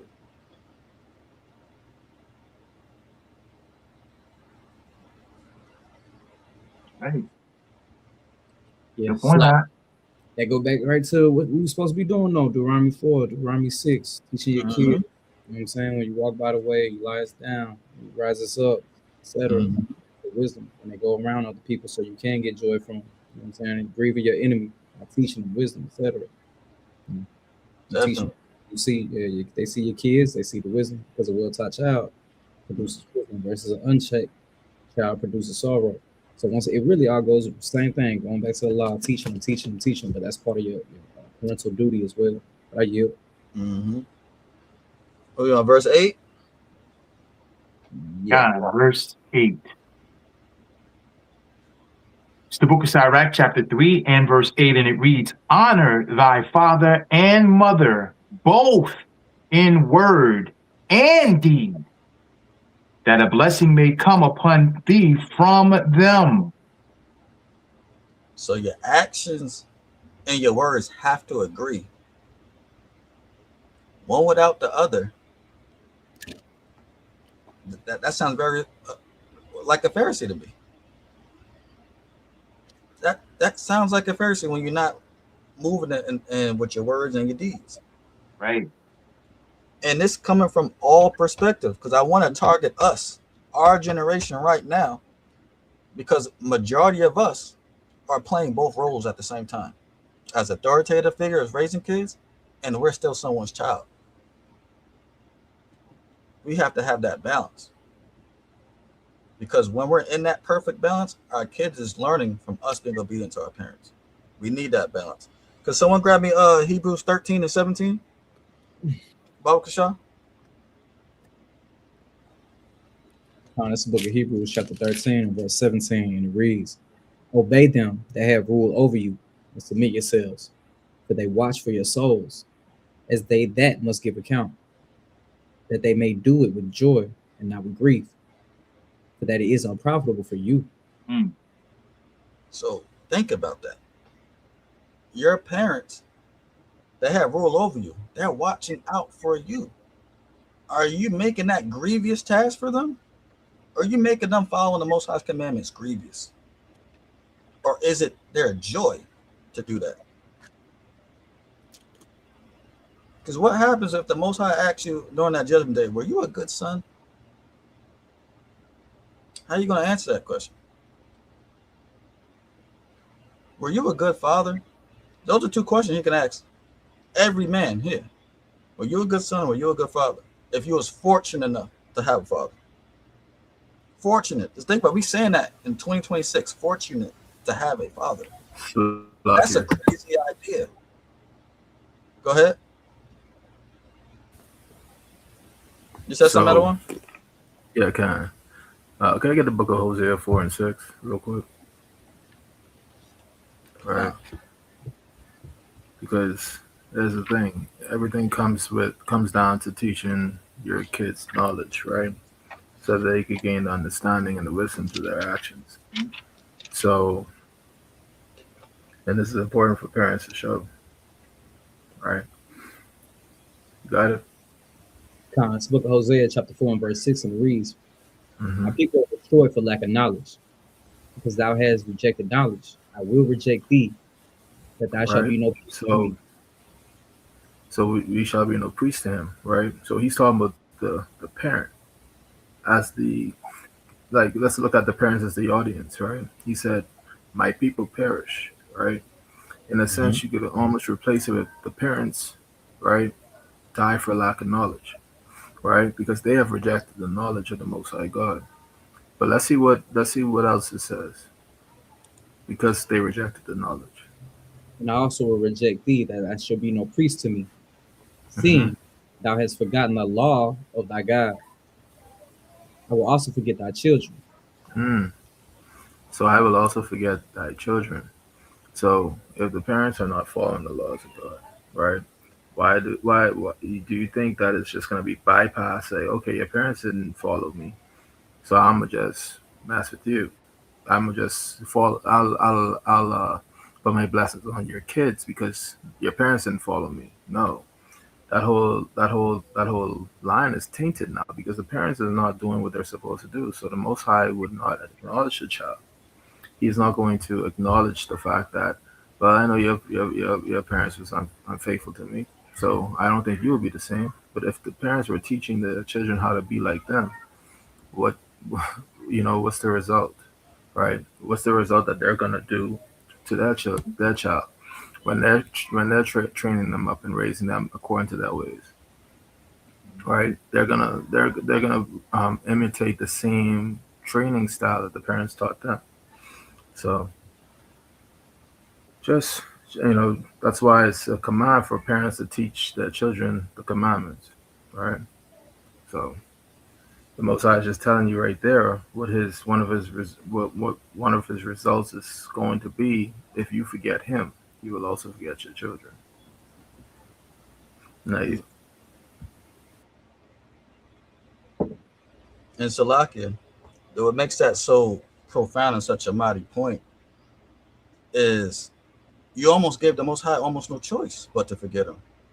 Because Yep. how are they going to serve him when they don't have the knowledge and the wisdom to do what he told them to do? They're so unaware. They're so unaware and so out the loop that he can't even deal with them. Because he don't go in no undefiled temple. They're defiled out the womb because you taught them to be that way. So he's not going to be present there. That's a mighty point. Can anyone else got any points on this one, on the script? it's like I was just trying to get back up in there. With that, think about it like this. Let's look at it practically, right? So the parents have kids. The parents say goes to a certain place, right? The people there knows the parents, right? So they know that the parents, they're not cool with them and they're not friends, and they could kind of call them, like, in a sense, adversarial against one another. You think that particular person or acquaintance that will show your child any favor because because they don't like you? I think the Most High is saying the same thing. If basically you don't like me, you think I can like your kids? That's you know what I'm saying. So that's like kind of, you look at that from that perspective, right? So that I'm gonna yield there. You got anything out of on you? Nah. Keep bringing it out, huh? Yeah, we can hit verse 9. Yeah, you're doing good. Guys, the book of Ecclesiasticus, Sirach, chapter 3, verse 9. And it reads, "For the blessing of the father establisheth the houses of children." It's like it right there. Let me get Proverbs 24:3, Baba Kasha. I'm gonna break this one down. Let's get it. It's the book of Proverbs, chapter 24 and verse 3. Through wisdom is an house builded, and by understanding it is established. So it's the father is established the house, and this is how the father is supposed to establish his house. Through wisdom and understanding, he's supposed to give to all the members of his house. That's the wife and the kids. Keep going, Adawan Cool. But the curse of the mother rooteth out foundations. So let me get Proverbs 20 and 20 real quick, Baba Kasha. The curse of the mother rooted out foundation. It's the book of Proverbs, chapter 20 and verse 20. Whosoever curses his father or his mother, his lamp shall be put out in obscure darkness. You're going to be in darkness when you curse your father or your mother. And what is that lamp? Let's get Proverbs 6 and 23. See what that lamp is. See, what do you not possess for these things to take place in verse 9? The book of Proverbs, chapter 6 and verse 23. For the commandment is a lamp, and the law is the light. And the law is light. And reproof of instructions, of instruction, are the way of life. So the commandment is the lamp, and that lamp shall be put out if you curse your father or your mother. Both parents, that lamp shall be put out. The commandments is not even in you. It's not even part of you. It's put out of you when you do that. That's what verse 9 is saying. The way your dad established the house is through wisdom and understanding of what? The commandments.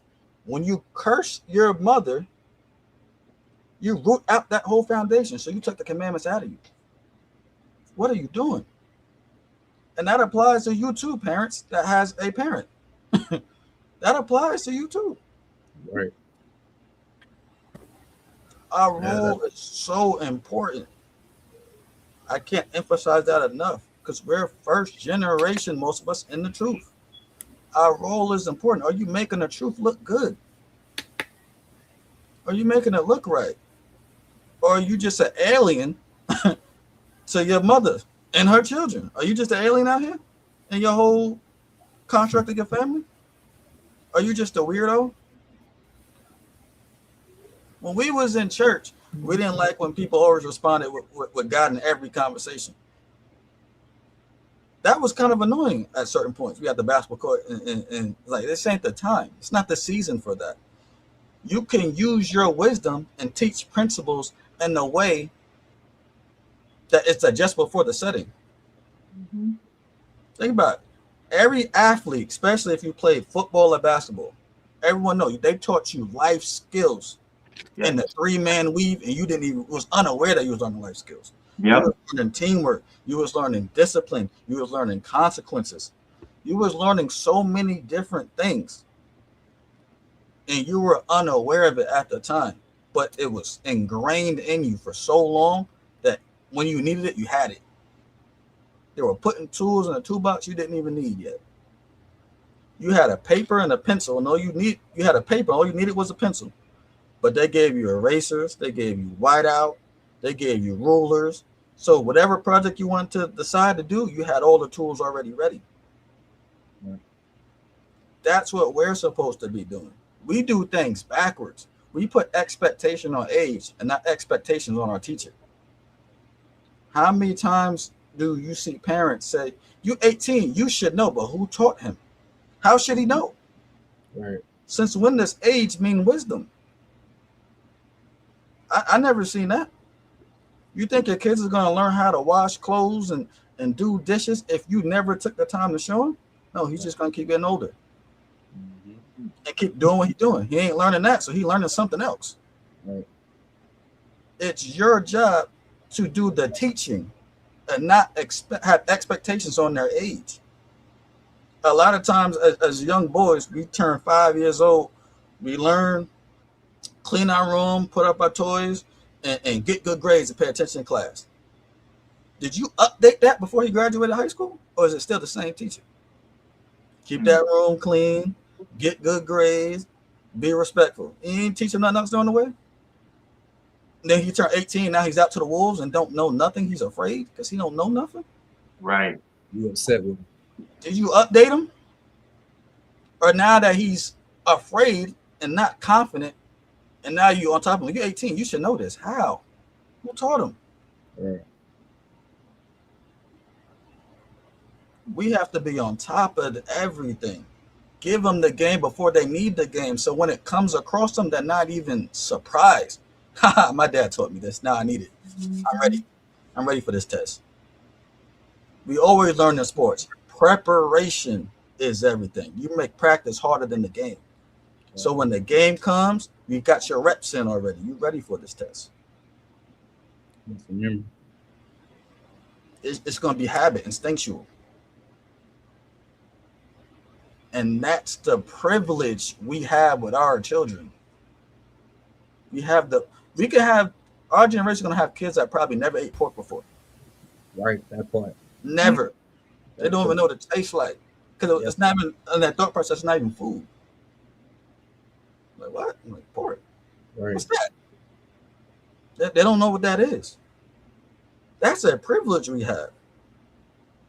So our kids can have clean temples right away. That's a privilege. Mm-hmm. We got to lock in. So the second part of verse 9 won't happen. So there will be no curse that rooted out the foundation of our kids, even ourselves, because we're still kids to somebody. That's something we got to remember. We are still kids to somebody. Are we rooting out our foundation? Because that lamp is not going to be in you. Hmm? If that lamp is not in you, then who are you? Are you a child of God? Or now we look at you like a heathen now? if that lamp ain't in you. Y'all got anything on that? I'm teaching good, family. All right. You bringing it out, huh? Yeah, I ain't gonna lie. I think you touched it, bro. And you touched damn near all that in that on that exegete. So we can go on to the next. Guys, the book of Ecclesiasticus, Sirach, chapter 3 and verse 10. Glory not in the dishonor of thy father, for thy father's dishonor is no glory unto thee. Let me get Proverbs 19:26 to bring this point home. The book of Proverbs, chapter 19 and verse 26. And it reads, He that wasteth his father and chaseth away his mother is a son that causeth shame and bringeth reproach. So this goes hand in hand with a mother and a father. We're not excluding no women out of this lesson. Mothers are valuable. It's a shame to be a son when you dishonor your mother or your father. That is a shame to you. Even in the world, we would say that. What? You let him talk about your mom? Right. They didn't look at the dude talking about your mom crazy. They looked at you allowing that to happen as crazy. You're a Right. butt. He said, what? No. That's not even the way we're built as a nation. So now, let's double down on that. It's worse when it comes from you. You don't let a stranger do it. Why do you do it? Right. Regardless of how you feel, why are you doing it? I'm not the validation feelings police. I'm talking about your behavior and your conduct. Why are you doing it? Right. The Most High sees what you've been through. You think he don't got you? Of course he do. You think he don't got you? Of course he do. Are you praying for your mom? Mm. Do you know your history, how your mom grew up? You know what she endured? The trauma she got? Or your father as well? Did Right. your father have a father to learn how to be a father? Right. Or are you just looking at him as a failure and want to talk about it? Right. Are you praying for them that the Most High give them clarity Bring that and out. development and for improvement? Are you praying the Most High is winking at their ignorance because they didn't know? Right.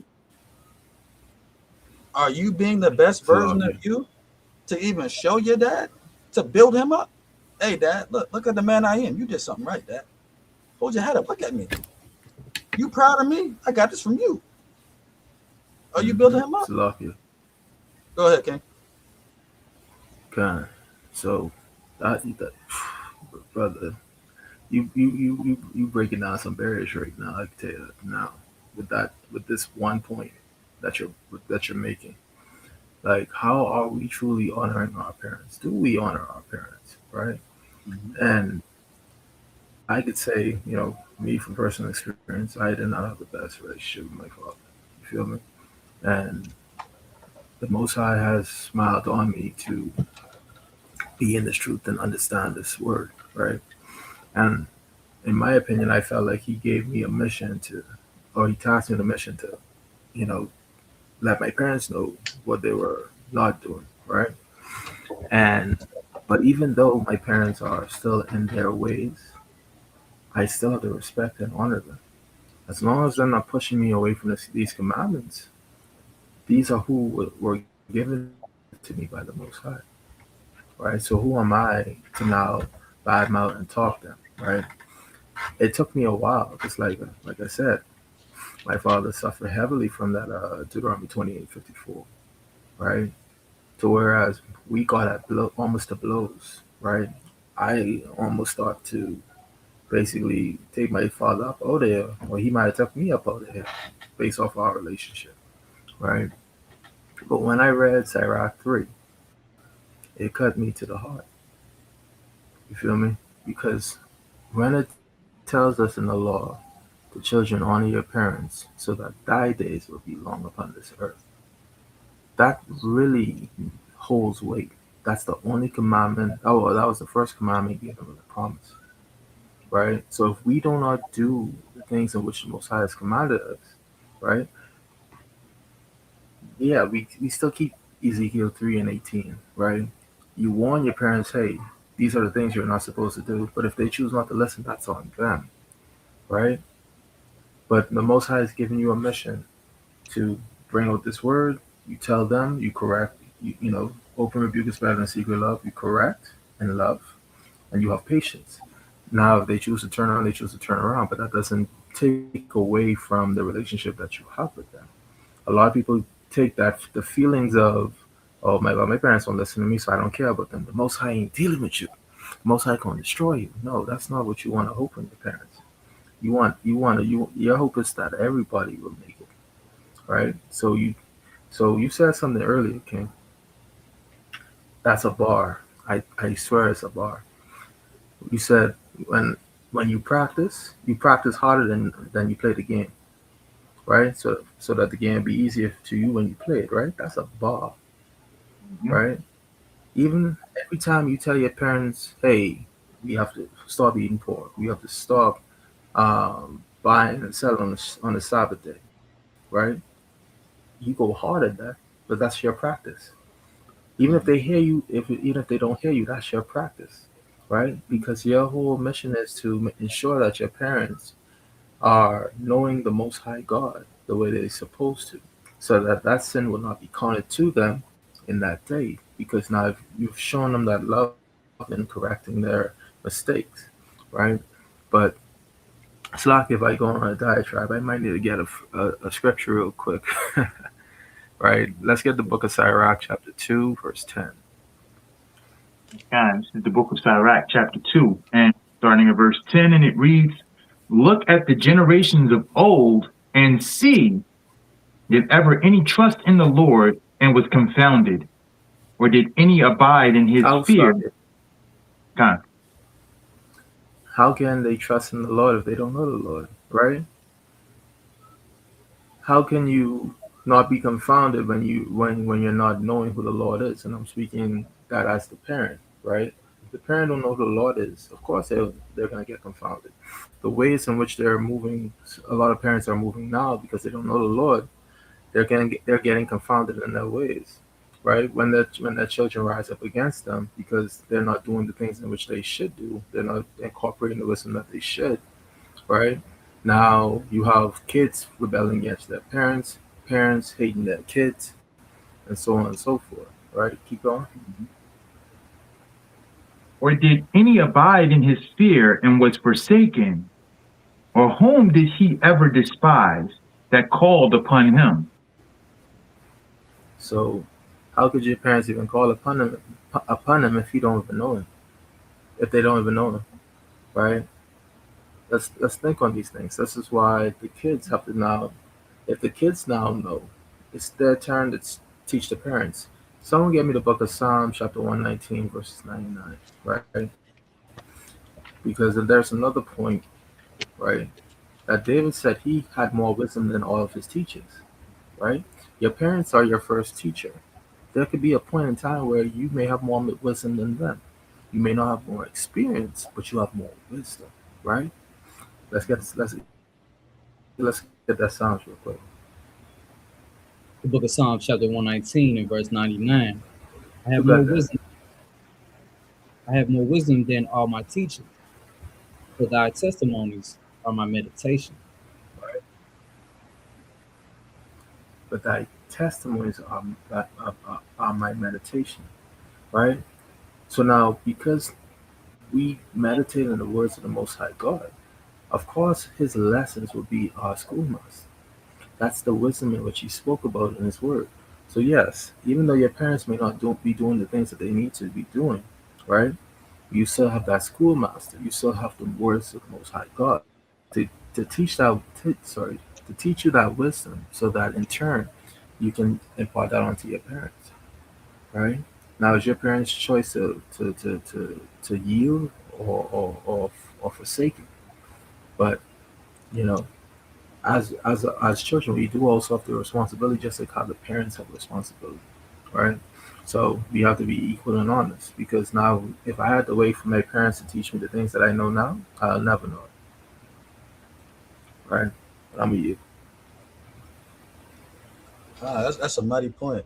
And another thing that I just want to add on to your point, um, when it comes to our parents and we're trying to teach them, we're just throwing seeds.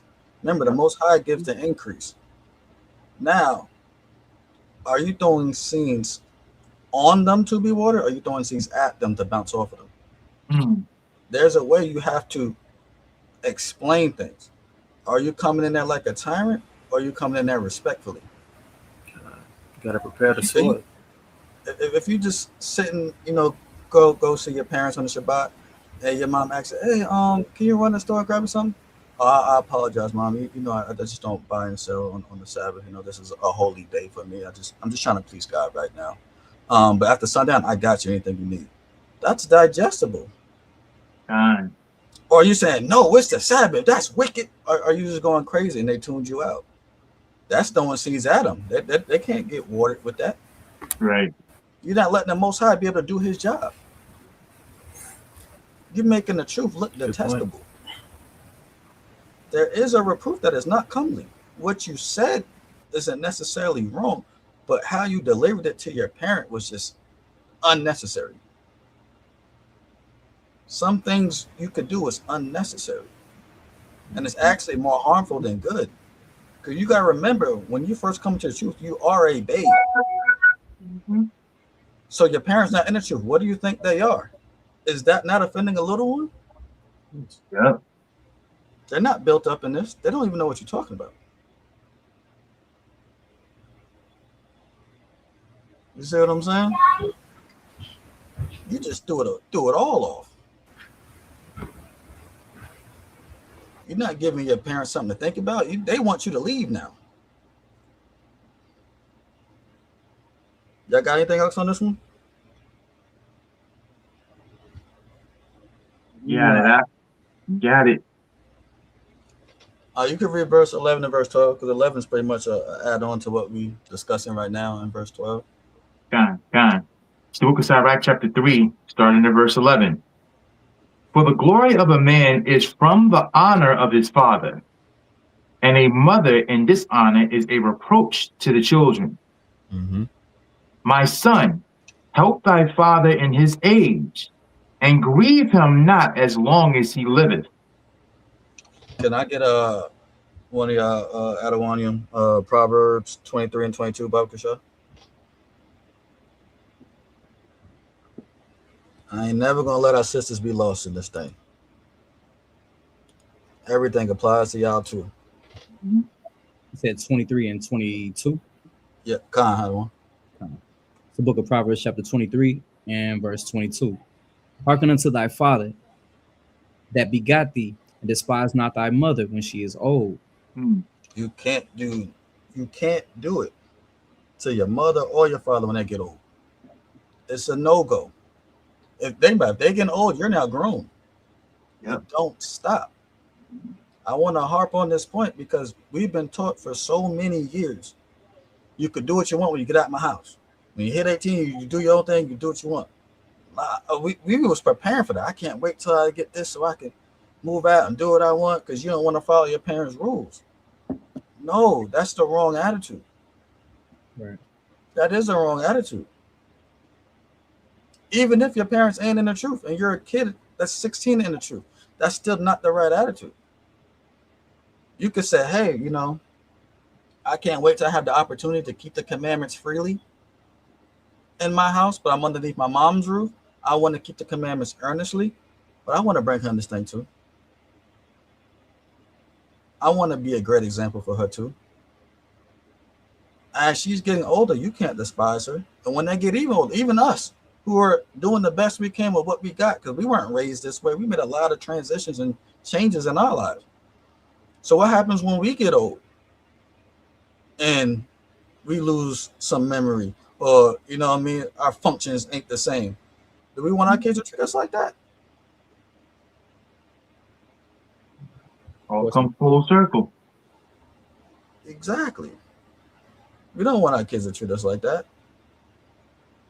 So we got to treat our children as the prize and not the investment.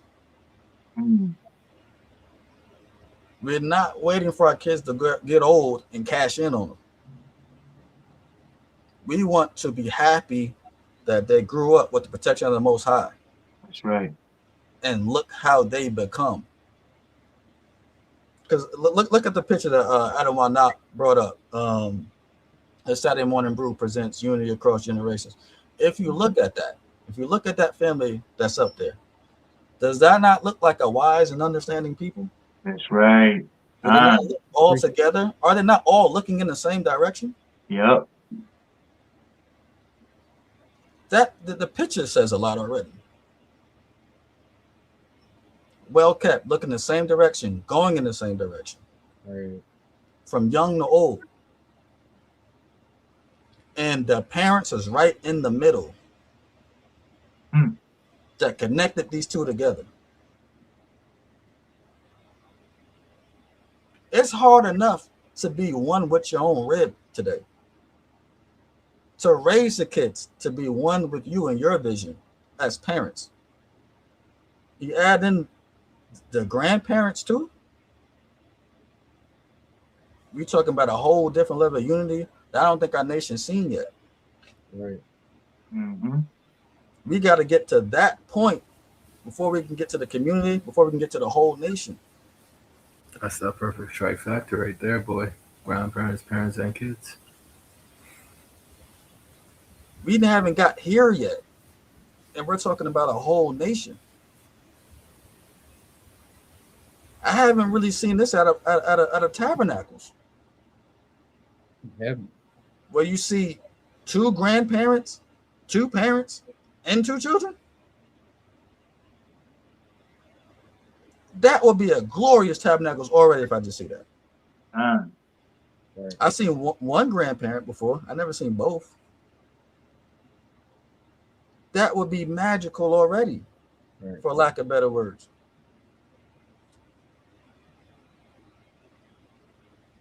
They probably looking for Jerusalem, ready to go home in this picture. Ready to go home. One mind, one vision. Because where there is no vision, what they say, when there is no vision, the people perish, right? Perish. They looking at the same way, same vision. Y'all got anything on this one? Just a powerful vision right here, man. The picture speaks in so many different ways regards to how Israel's supposed to be, from generation to generation to generation, and so on and so forth. Mm-hmm.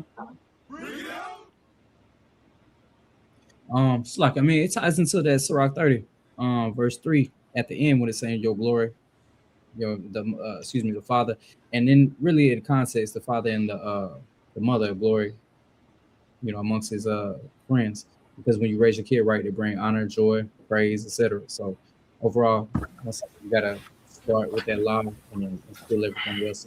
But I get. Mm-hmm. Fine. You got anything? I don't want to call. I don't want to be younger. Yeah, let me get that in Ecclesiasticus chapter 30, because this is another vision of how like all of this is supposed to be happening at the end of the day. There are certain benefits that we get when we do what we're supposed to do. Let's get chapter 30, Ecclesiasticus chapter 30, and let's start at verse 3 to verse 4. And it reads, start at 30, starting at verse 4. He that teaches his son grieveth the enemy, and before his friends he shall rejoice in him. Mm-hmm. Read on. Though his father die, yet he is as though he were not dead. For he hath left one behind him that is like himself. Think about that, man. Like, our children should literally be the spitting image of how we are, act, talk, walk. Like, they should pattern themselves after us.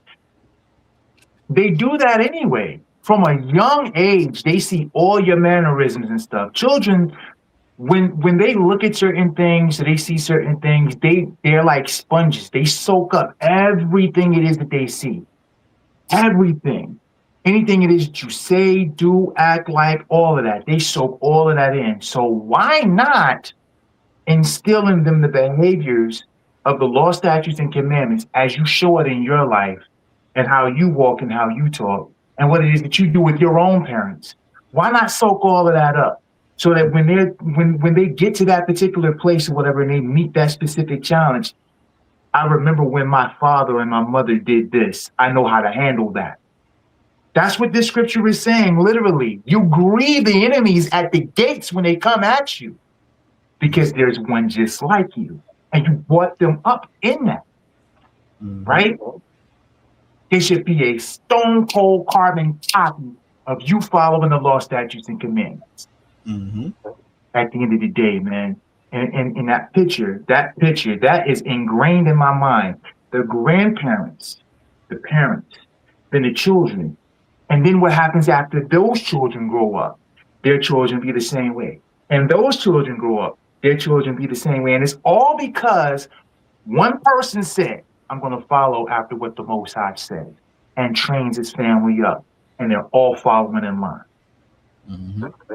All praises, I use. It's like, let me get Psalm 78. Let me get Psalm 78 and start at 5.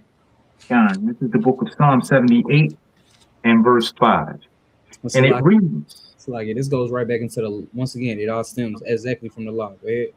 John, and it reads, for he established the testimony in Jacob. Salaki, when did he do that in Deuteronomy 4? Go ahead. And appointed a law in Israel, which he commanded our fathers, that they should make them known to their children. Right. Continue with verse 6. That the generation to come might know them. Read that again. That the generation to come might know them. Even the children which should be born, who should arise and declare them to their children. It's the whole theme of the mighty king's lesson. You know what I'm saying? We got to teach. It starts once again with the law. It has to be passed down on and on and on, and then you get an inheritance from it. You know what I'm saying? You get that wisdom, that glory, because your name lives on. Your relationship with your friends live on through your kids, etc. They have your mannerisms. They walk like you. They talk like you. They have the same goals, etc. So it just builds and keeps building, and it's all rooted in the law, statutes, and commandments. Are you? Hey, look, I had to write that precept down. That was a cold precept. So everybody, look, we learning on class. Ain't that right? God. This ain't my class, it's the Most High class. That precept was cold. That summed up the lesson in entirety. Beautiful precept. All praise to the Most High. We can hit verse 13. Only got a few more scriptures, family. Just a few more. Ain't gonna hold you too long. I'll get back there one moment. It's the book of Sirach, chapter 3 and verse 13. And if his understanding fell, Salakia, verse 13. And if his understanding fell, have patience with him, and despise him not when thou art in thy full strength. So, when you grew up, your father was in his full strength. Your mother was in her strength. Right. They was young, sprite, working hard, doing what they had to do. Right. When you get in your full strength and they out of their full strength, you're gonna show them. You're gonna despise them now because they can't do what they used to. You're in the greatest position because your kids ain't at their full strength and your parents is not at their full strength. So now you're the anchor of the family. Right. That's a beautiful position to be in. It really is. It is. We gotta get out the mind frame that being useful is a bad thing. Of course, right. Like I'd rather be useful than useless. Exactly. Right. Only thing you need to be aware of is how you are being used. Are you being used for the Most High's glory Mm. or not? That's the point. Mhm. Look how the Very Most High sloppy. used the prophets. Go ahead, Adam. I mean, just real quick, just like a little add on to that. You know, in the scriptures, it talks about Nabal, right? Abigail and Nabal being a son of Biliad, right? Or Belial, however you want to pronounce it, right? But that basically translates to the son of worthlessness. You don't want to be a worthless son, right? Because there's a law in the scripture, right? Um, I believe it's in Exodus, right? It's about the son who does not want to listen. Jeez. My sword's on my phone right now because I don't have my Bible, so I could find that real quick. I believe it's Exodus. I want to say 30. I mean, if someone could find that for me real quick, it's about the when your son doesn't want to listen, right? And your parents were supposed to bring you to the elders, and if you choose not to listen to the elders, you know what's the next step? You get stoned. Yep. There's a punishment for that child not listening to their parents because the parents is gonna say this boy is a drunkard. That means that he don't care about nothing. He don't want to listen to us. He just want to loaf around all day. I saw a video. It was a skit for a son being lazy and his father trying to admonish him. And he's basically saying, "Hey, you need to go and work and start, trying to make money." He was like, "Well, I didn't ask to be here. I'm not working. No, I'm not working. But we brought me here and I didn't ask for it." You know. Anyone find that scripture? I think it's come on I Deuteronomy. believe it's in Exodus. You say what? Hold on. Salaki, what you say, Ken? Talking about punishment for rebellious children. I got I got one in Deuteronomy 21. Yeah. Was it Yeah, what? Deuteronomy? Uh, I really feel like it's you know what, it is in Deuteronomy. I think it is that one. Sorry, I might be mistaken because I think it comes after yeah, Deuteronomy 21:18. Yeah. That's it.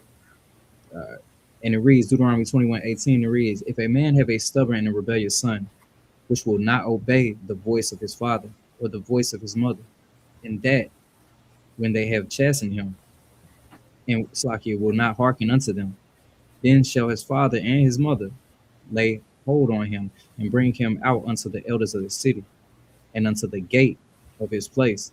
And they shall say unto the elders of this city, this our son is stubborn and rebellious, and he will not obey our voice. He's a glutton and a drunkard.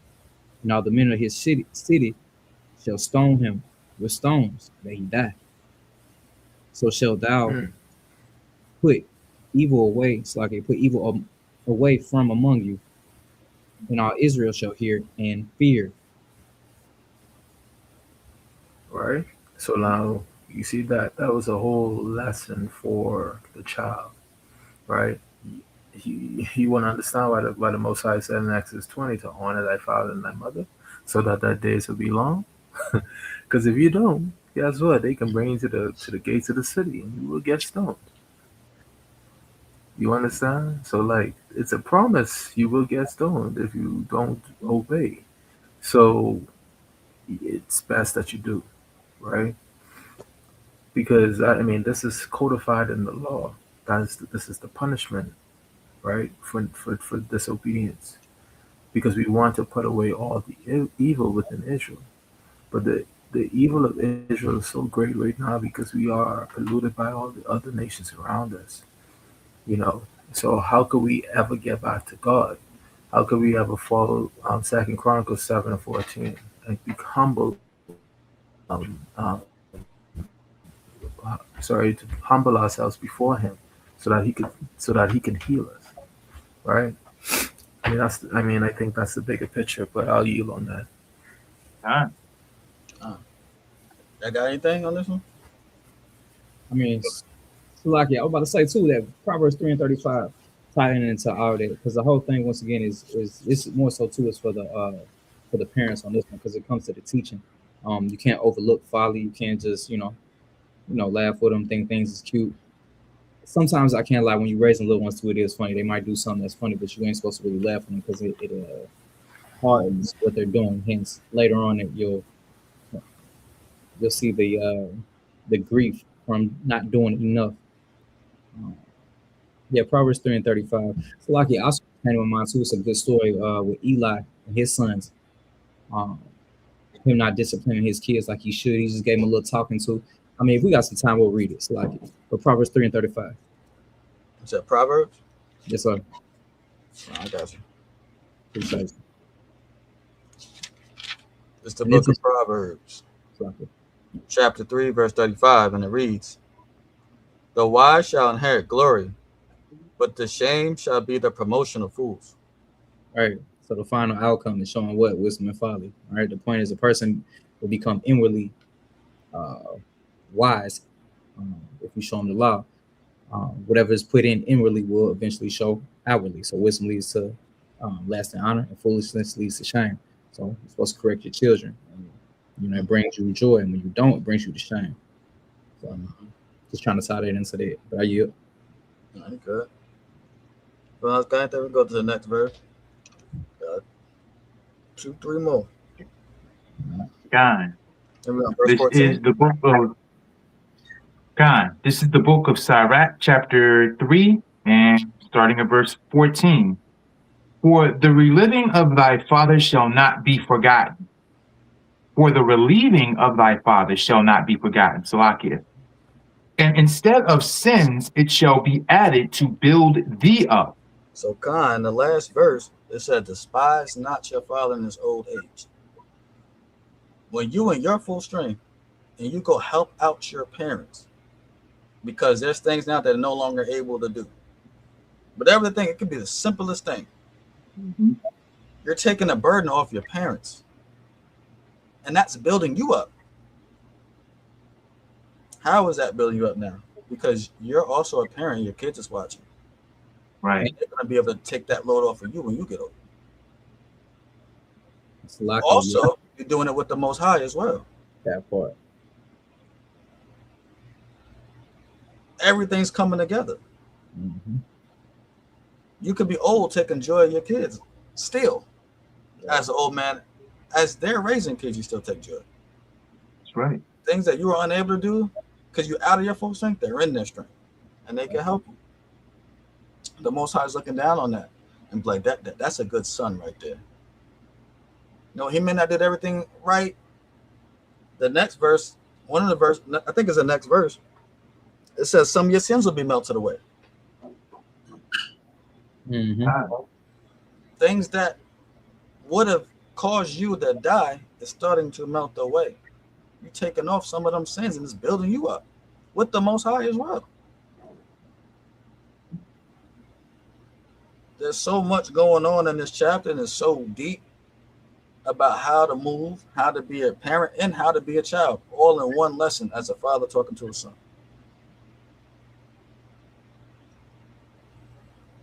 Anyone can see that? You want to read that, Baba Kasha? Verse 16. Nah, Talking about On the screen. God. Yep. It reads, helping aging parents provides profound benefits, including strengthening family bonds, fostering intergenerational connections, and creating opportunities to give back. It promotes emotional, physical, and mental well-being for both parties, often resulting in increased empathy for caregivers and a better quality of life for seniors. Notes. So, would you rather strengthen those family bonds or send them to a home where people that don't care about them and your parents are just a paycheck? Right. They don't actually care about their well-being. Right. They don't actually care if they live or die because they get paid regardless. They clock in and they clock out. Mm-hmm. You care about your family's well-being. little things to keep them going, keep them in shape. I was always told that when you, as a man, when you start working, that's when you're closest to death. Right. When you stop getting up and stop having a purpose and stop doing certain things. What if you bringing your grandkids, their grandkids around, keeps them going, keeps them happy, keeps them motivated. Right. Doing little things with the kid. Watching kids color them a picture, make them glow. Because they remember when they had that opportunity with you. Yeah. That's bringing the whole family together. Right. Even if they don't understand the doctrine, it's bringing the family together. Because you and your kids understand the doctrine. And your kids know how to be in your position. They know how to be you at 35. It's one thing to know the law and know what it says. It's another thing how to implement it into your life. That takes experience and wherewithal. Right. If you didn't teach them how to be a good parent in your 30s, or to be a good child still in your 30s, how are they going to know how to be a good child in their 30s? Right. The only thing they're going to do is know how to be a parent in their 30s.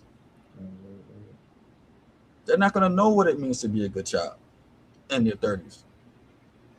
How to give back. How to love your parents who loved you. Mm-hmm. They're not going to understand. Because they ain't never see it. We got to teach and see. Anybody got anything on that? Looking good. I bring it out. I just got verse 15 and verse 16, and that's it. No, you good. I'm trying to think. I'm tied in because really, I ain't gonna lie. I was signing the whole thing with Ciroc 30. No, Slacky, go ahead, fam. I'm sorry. No, you good. I was done speaking. Okay. We ready for that? Yeah, go ahead. God, it's the book of Sirach, chapter 3, starting at verse 15. In the day of thine affliction it shall be remembered. Thy sins also shall melt away as the ice in the fair warm weather. That first part, in the day of thine affliction. There's going to be a day when you're hurting. Mm-hmm.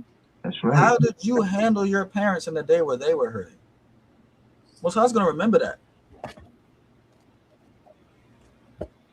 And it's going to come right back from the people that's observing and watching you. Yep. That's where the punishment's going to come back from.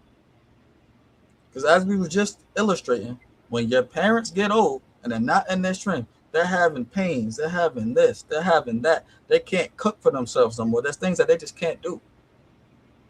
When you go help them out in the day of their affliction, your kids see that. Mm-hmm. They see what it looks like to be a great son for life, but to be a great daughter for life, not a time period, for life. So what happens when you're in that state now? When you're in that state, your kids know how to treat you with compassion, and it's not going to be grievous. As it says in the screen, increase compassion. Children in the home learn empathy and compassion. That's how they learn it. We all know, especially as coming up as young black men, and I know our sisters understand it too, but I'm a man, so I'm going to speak as a man. When we hit like 16, 17, you start realizing the world don't actually care about me like that. Right. They don't really care. They don't really care at all. Once you hit an age where they can slam the book at you, they're ready to do it. Give me a reason. And they're ready to slam the book at you. And then once you start feeling that punishment come at 21, 22, you start going back to your parents again. Like, hey, my dad kind of knew what he was talking about. You start feeling the consequences of not listening, and you're ready to run back. Right. So let's be a better example. So our kids they didn't see that phase because we was too young. But now we in our 30s and 40s, let them always see that we listen to our parents and get understanding and be at their feet and do for them and not forsake them and not dishonor them. So they don't have to go through that phase of hardship. Because a lot of Israel don't actually make it out of that phase. between 16 and 23. A lot of them end up dead or in jail for life. Right. I have friends from when I was 16 years old that's still in jail now. 50 years from that little shelf time of not listening to their parents. That's all it takes. You don't know what the consequence is going to be. Don't play with the Most High like that. Because he's going to get your attention one way or another. Right. I always say he's going to get it. No it's lucky, okay. Now you good at it, Juan. He's going to get it. You should be more afraid if you don't get his attention. Right. That means he left you to Satan and said, "Oh, have it up. I'll let you be destroyed." Right. I ain't even correcting you. That reprobate mind already kick in. Because if you don't correct, if you're not getting corrected, aren't you considered a bastard? You want the Most High to look at you like that? Yeah, that's what the scripture says. But I would rather get corrected by my parents and my brethren and let the Most High sit and be the Most High. Let it come through them. Because it's a dangerous thing to be in the hands of the Most High when he has to correct you. He has to say go and send no more angels at you. Hey, I want him. I gave him 16 warnings. He ain't listening. And you gotta realize when you really think about your life, and when you got punished, you realize you got like 5 or 6 or 7 warnings before that punishment came. It came from your mama, your dad, your sister, maybe your uncle, maybe even a stranger. Because I ain't gonna lie, where I grew up, there used to be an unfortunate situation where they'd be like crackheads up on the street. They'd be some of the wisest people. What you said. Tell you what not to do. And tell you how they got to where they were. And a lot of them used to be successful. And they will put you on game. And now, did you listen or did you laugh? Like, how can he tell me something? Look at him. Because you got pride. Did your pride stop you from learning something you're supposed to learn? Did your pride ruin you? The Most High tried to warn you. If you really look at your life and think about it, he tried to warn you before he said, all right, go. He ain't listening. You're not listening to the prophets. You don't know who talking to you. There's angels coming to speak to you that are unaware. That you're unaware with it. You're unaware what spirit they have on them, what they have on them right now. You're looking at their condition and you judging. Right. You're not paying attention to the words that's being said. Didn't they do that with Christ? They mocked him for where he came from. Like, what could come from there? Right. What? The greatest man ever. What you said. Right. That's what come from there. God. Y'all got anything? Hey, yeah, Salakia. So you have to, like what you brought it up, Mighty King. I'm not even gonna lie. So as parents, right, we're supposed to be the first defense for our kids, right? But think about it like this: you as a child, right, you getting corrected by your parents. Say now they putting belt to butt. Now what you doing? You taking them licks. You running in the room, crying, punching the air. Say, I hate it here. I can't wait till I leave. Right? Like, who's been in that situation where they despise the correction of the parents, right? But now you're in that place and you try and do the same thing to your kids because you know you giving it all the love towards them. So how is it now that attitude that you once had with your parents, you don't think that could stem over to your kids as well? So now you being able to explain to them that, hey, I have to correct you because this is how I show I love you, right? But are our kids in the same state as we once were? Or because as a parents, we have to be aware of that fact. You have to remember, like Keziah brought out, when a father dies and he has a son, it's like he is not even dead, but he's brought one life unto himself. So you have to think about the things that you once did when you were a kid. You don't think your kids will have that same mannerisms or behaviors in them as they're growing up. So in order to steer your kids right, you got to basically anticipate everything that you used to once do as a kid to your kids. I see it every day with my kids. Every day. Sometimes even the way I answer people, it's the same way my kids answer.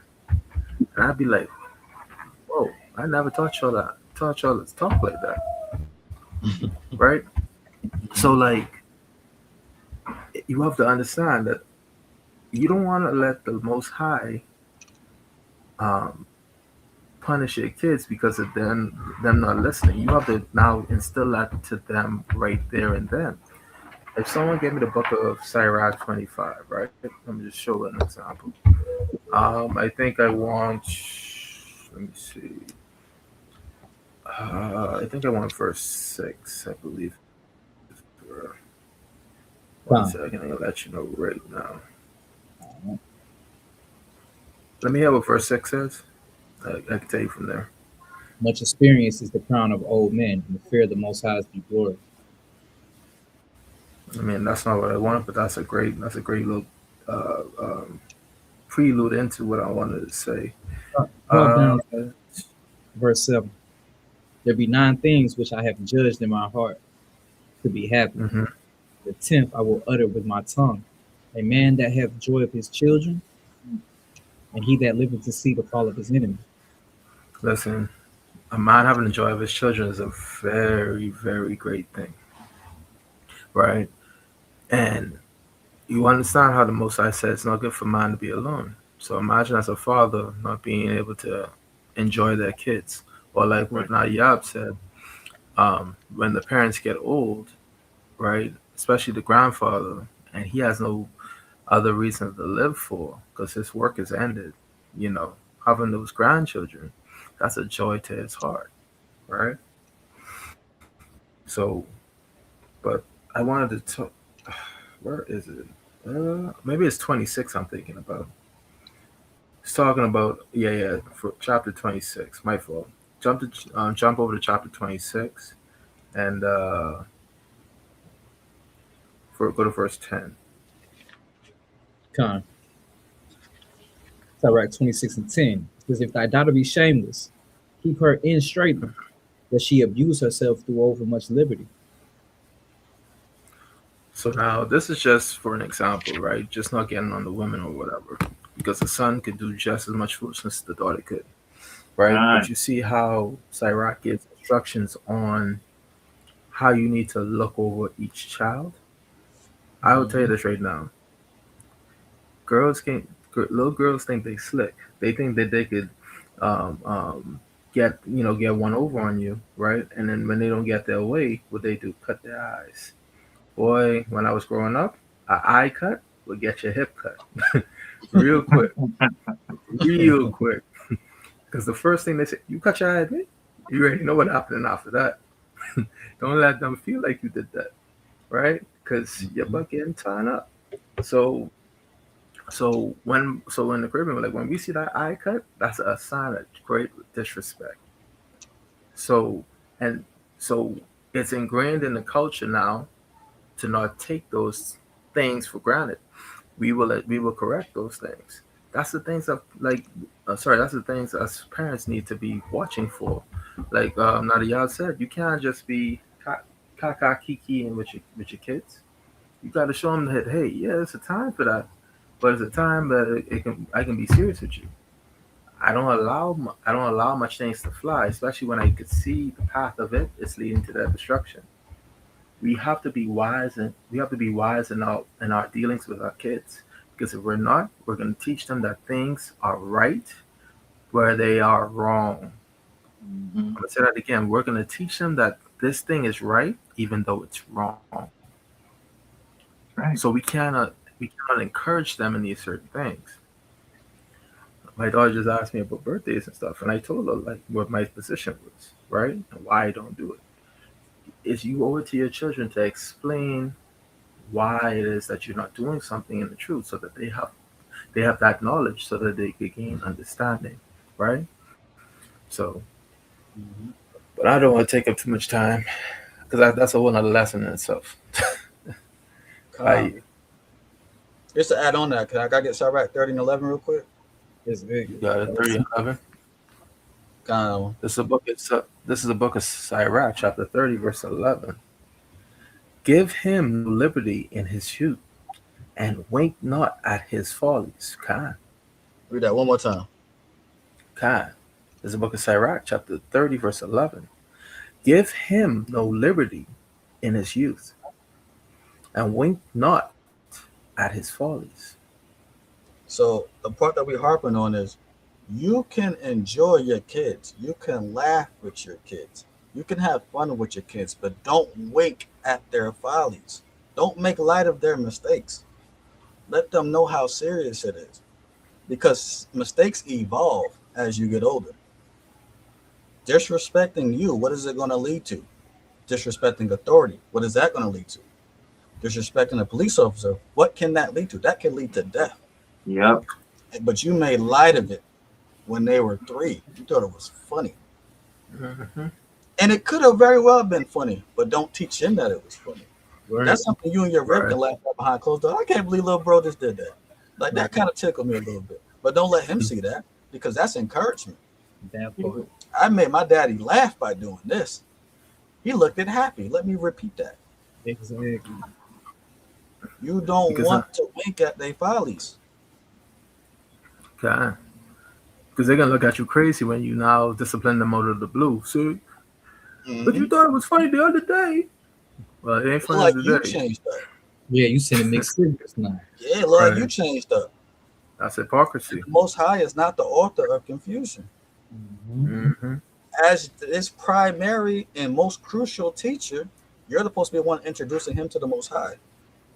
Are Right. you the author of the confusion for your kid? These are a lot of things to think about. Mm-hmm. Listen, the last verse of the lesson, verse 16. On Sirach. The book of Sirach, chapter 3, verse 16. And it reads, he that forsaketh his father is a blasphemer. Mm. And he that angereth his mother is cursed of God. Mm. A blasphemer. You are a filthy, disgusting lie.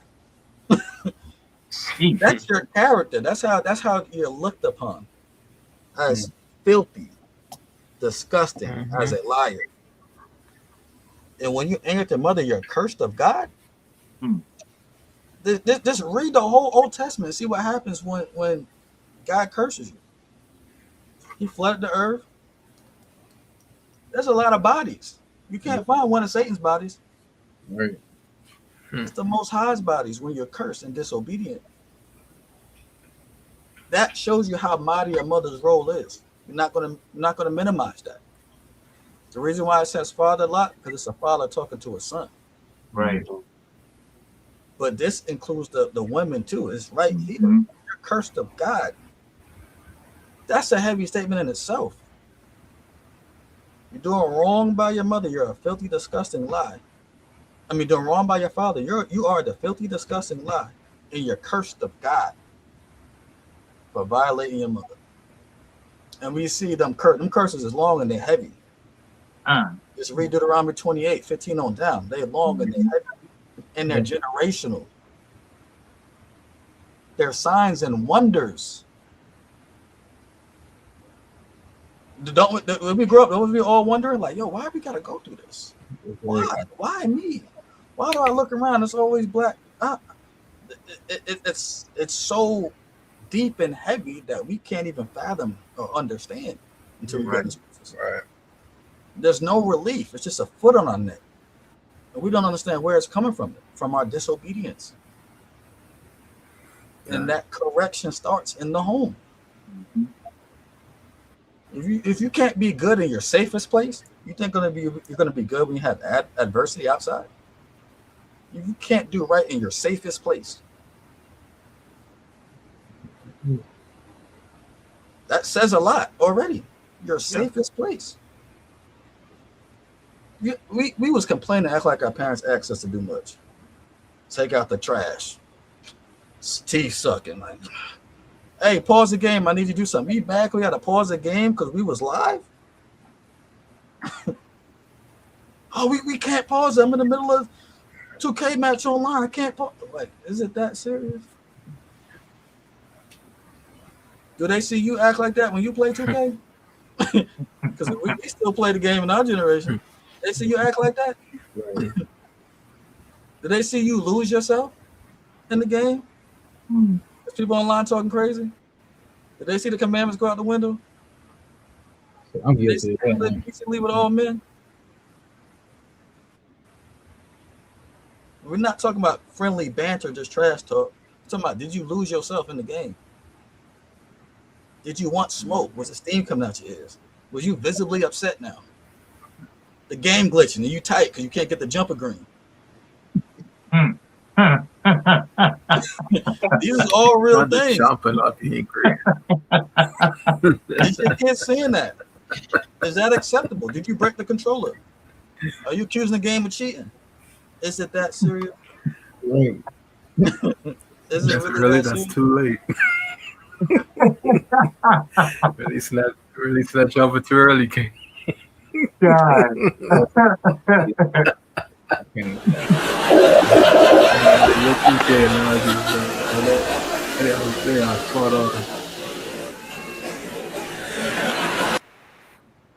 We gotta fix ourselves, then we can fix our families, then we can make the generations come together and create unity.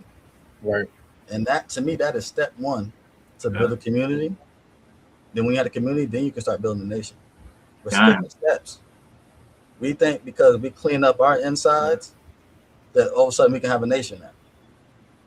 Hey, hold on. We're moving a little too fast.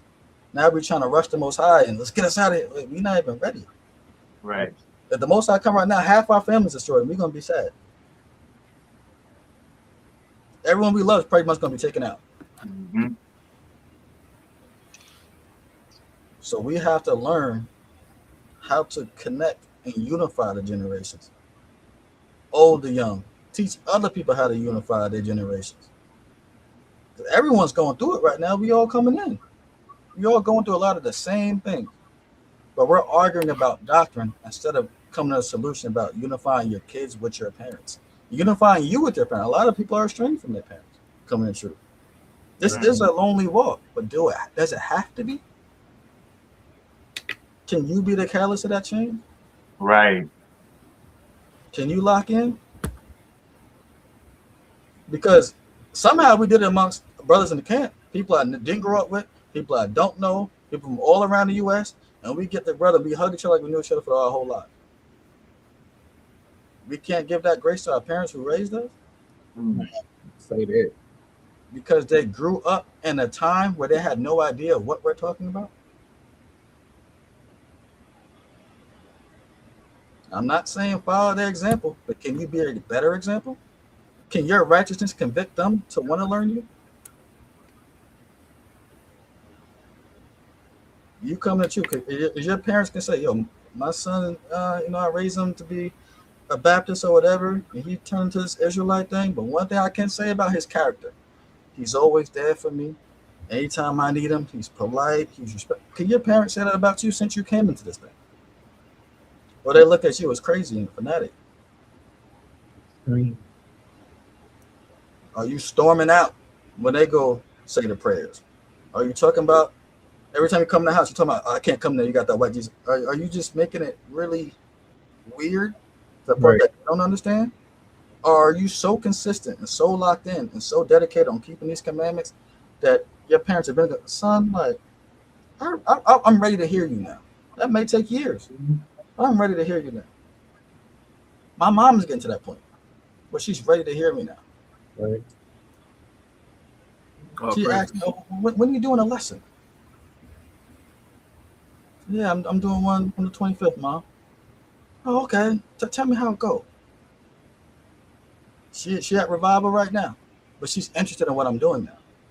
Right. And it wasn't because I was beating her over the head with the Bible. I was beating her over the head with my treasures that I laid up in heaven for her, which was my character towards her. My character towards her. Come with it. She know I don't agree with what she's doing. She know that. I don't have to keep beating her over the head with it. I just say respectfully, when she asks me to do something I don't agree with, that's when I bring it out. Like, hey, Mama, I just don't do that today. Oh, Mom, I know you don't understand. This is new moon. This is what new moon is to me. And this is, I don't even go super deep. This is the strength of my relationship with the Most High, because I believe, because that is true, is what the Most High wants me to do today. When it's over, sundown, I got you. Correct. Mom, whenever you need something, can you let me know a day in advance so I can move things around for you? And that's just how it go now. And now she sees the consistency. Now years went by from 2021 to 2026 now. That much time went by, and now she's ready to, not even to accept the truth, but to hear me out. She's ready to give me an audience now. Mm-hmm. And I worked hard for me to deserve that audience. Oh, crazy. But it was based on my consistency. Mm-hmm. It don't happen on your time. It happens on the Most High's time. Because maybe the Most High did work on her over these 5 years that now she's ready to hear what I have to say. Mm-hmm. Because you got to remember, women think a lot differently than men think. Fact. For an example, me going away from everything she taught me, she didn't look at it as I learned something new. She looked at it as she failed. Right. That I abandoned her teachings. It's like, no, your teaching was my foundation, which was believing the Bible. Right. Now I just built off of your foundation. But are you telling your mother it that way?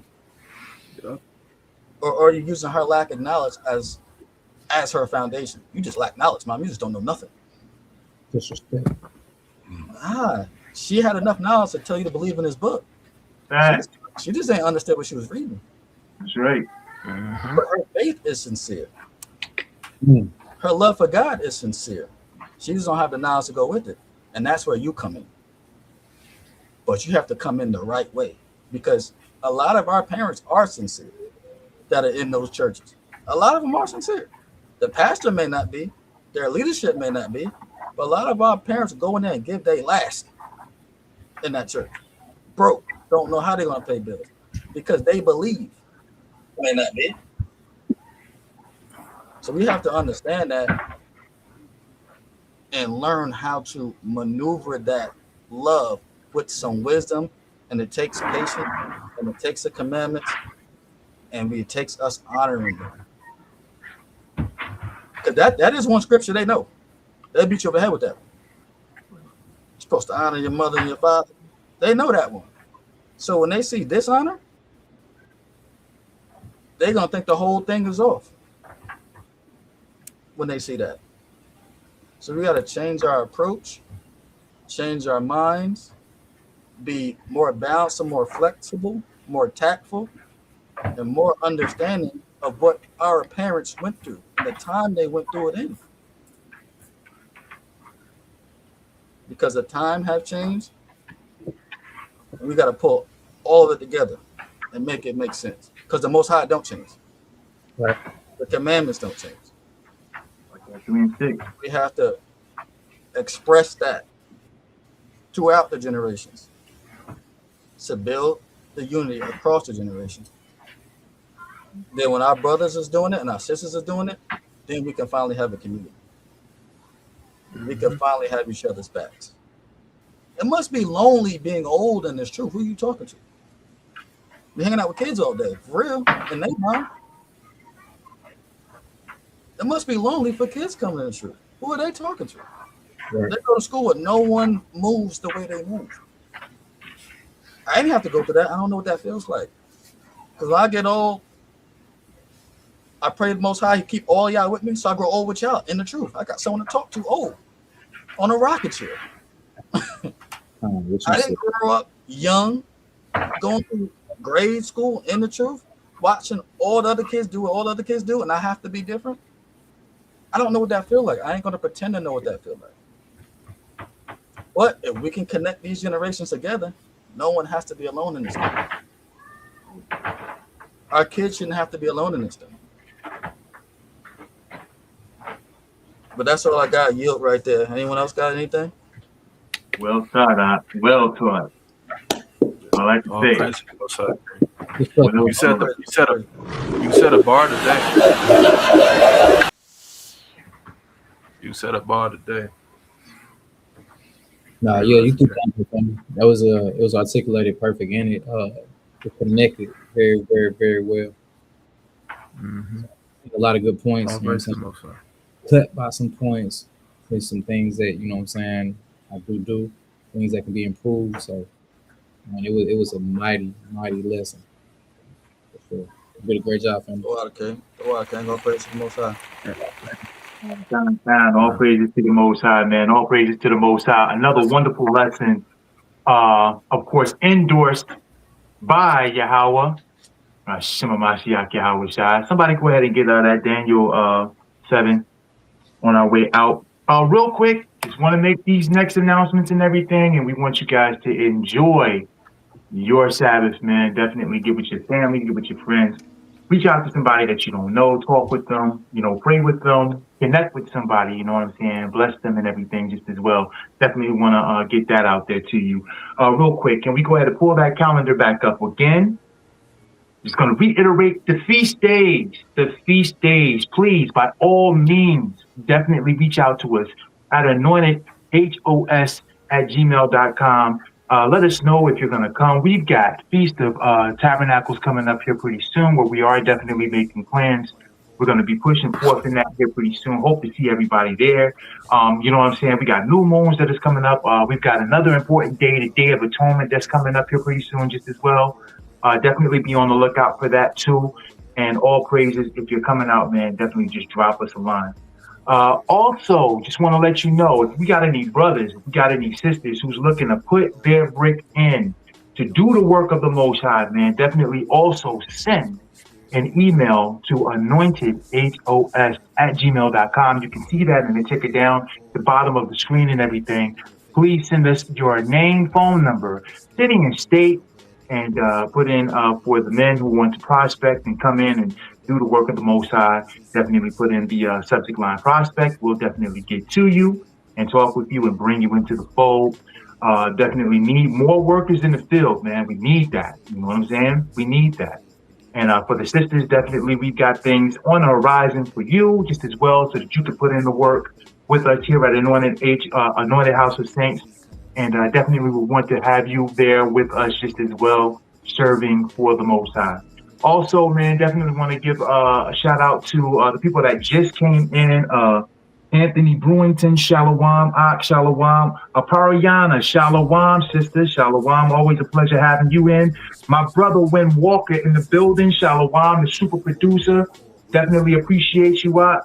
And also Adawan, Padar Aharon, who checked in a little bit later. Shalom to you, Adawan. Always a pleasure to have you and see you being active along with us, man.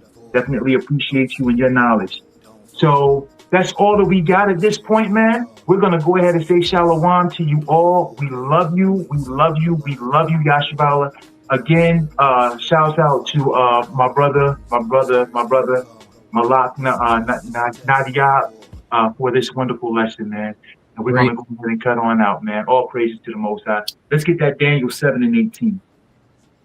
It's the book of Daniel, chapter 7 and verse 18, and it reads, "But the saints of the Most High will take the kingdom and possess the kingdom forever, even forever and ever."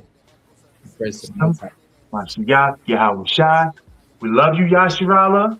Enjoy the rest of your Sabbath, man, and stay in the presence and mind of the Most High at all times. We love you. This is the Anointed House of Saints. Let me do it like Adawan was a. We are the Anointed House of Saints. All praises to the Most High. Shalom. Shalom. Shalom. This is not a test.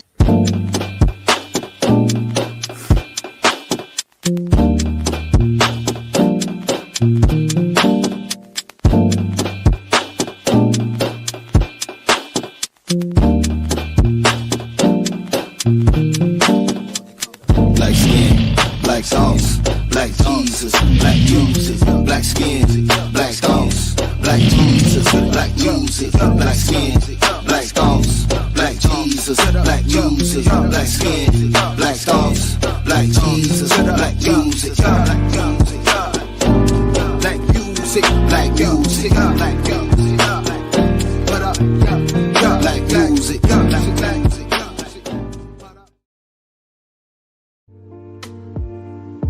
Yeah. You know I appreciate y'all for rocking with me. It's 4104, man. in this race for a while. That your prayers for me just be restored. I'm for the fight. Restore for me. Yo, I'll be just fine. I ain't asking for more much. More of you, less of me. Need you, Father. Need more. Spirit, love, your tender care. Yeah. God has been rough. Send your angels, yeah. Patience when I suffer. Make the fire with chair. More than overcome. I believe what I read. Just like when the Messiah fled to the wilderness. This right here, this that obedience. This that environment, they ain't see me. I shall not bear a grudge if you can make it. The impression, make it mad, but gotta make the ends. This that kid, a quick temper, trying to make it in. Though the meek, gon' get the earth, the wicked running for the time. Got the faith, now watch what happen when your time is. So rock 11:10, mind your business. Don't need you chiming in. Unless it's present up,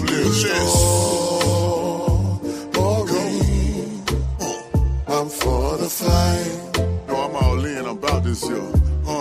Need you, Father. Restore me. I'll be just fine. I'm calling of you, less of me. Yeah, need more. Spirit of love, all I need. Your tender care. All I need. God has been rough. All I need. Send your angels. Yeah. Patience when I suffer. Make the fire with chair. More than overcome. Let your prayers for me restore. I'm for the fight. Restore for me. I'll be just fine. More of you, less of me.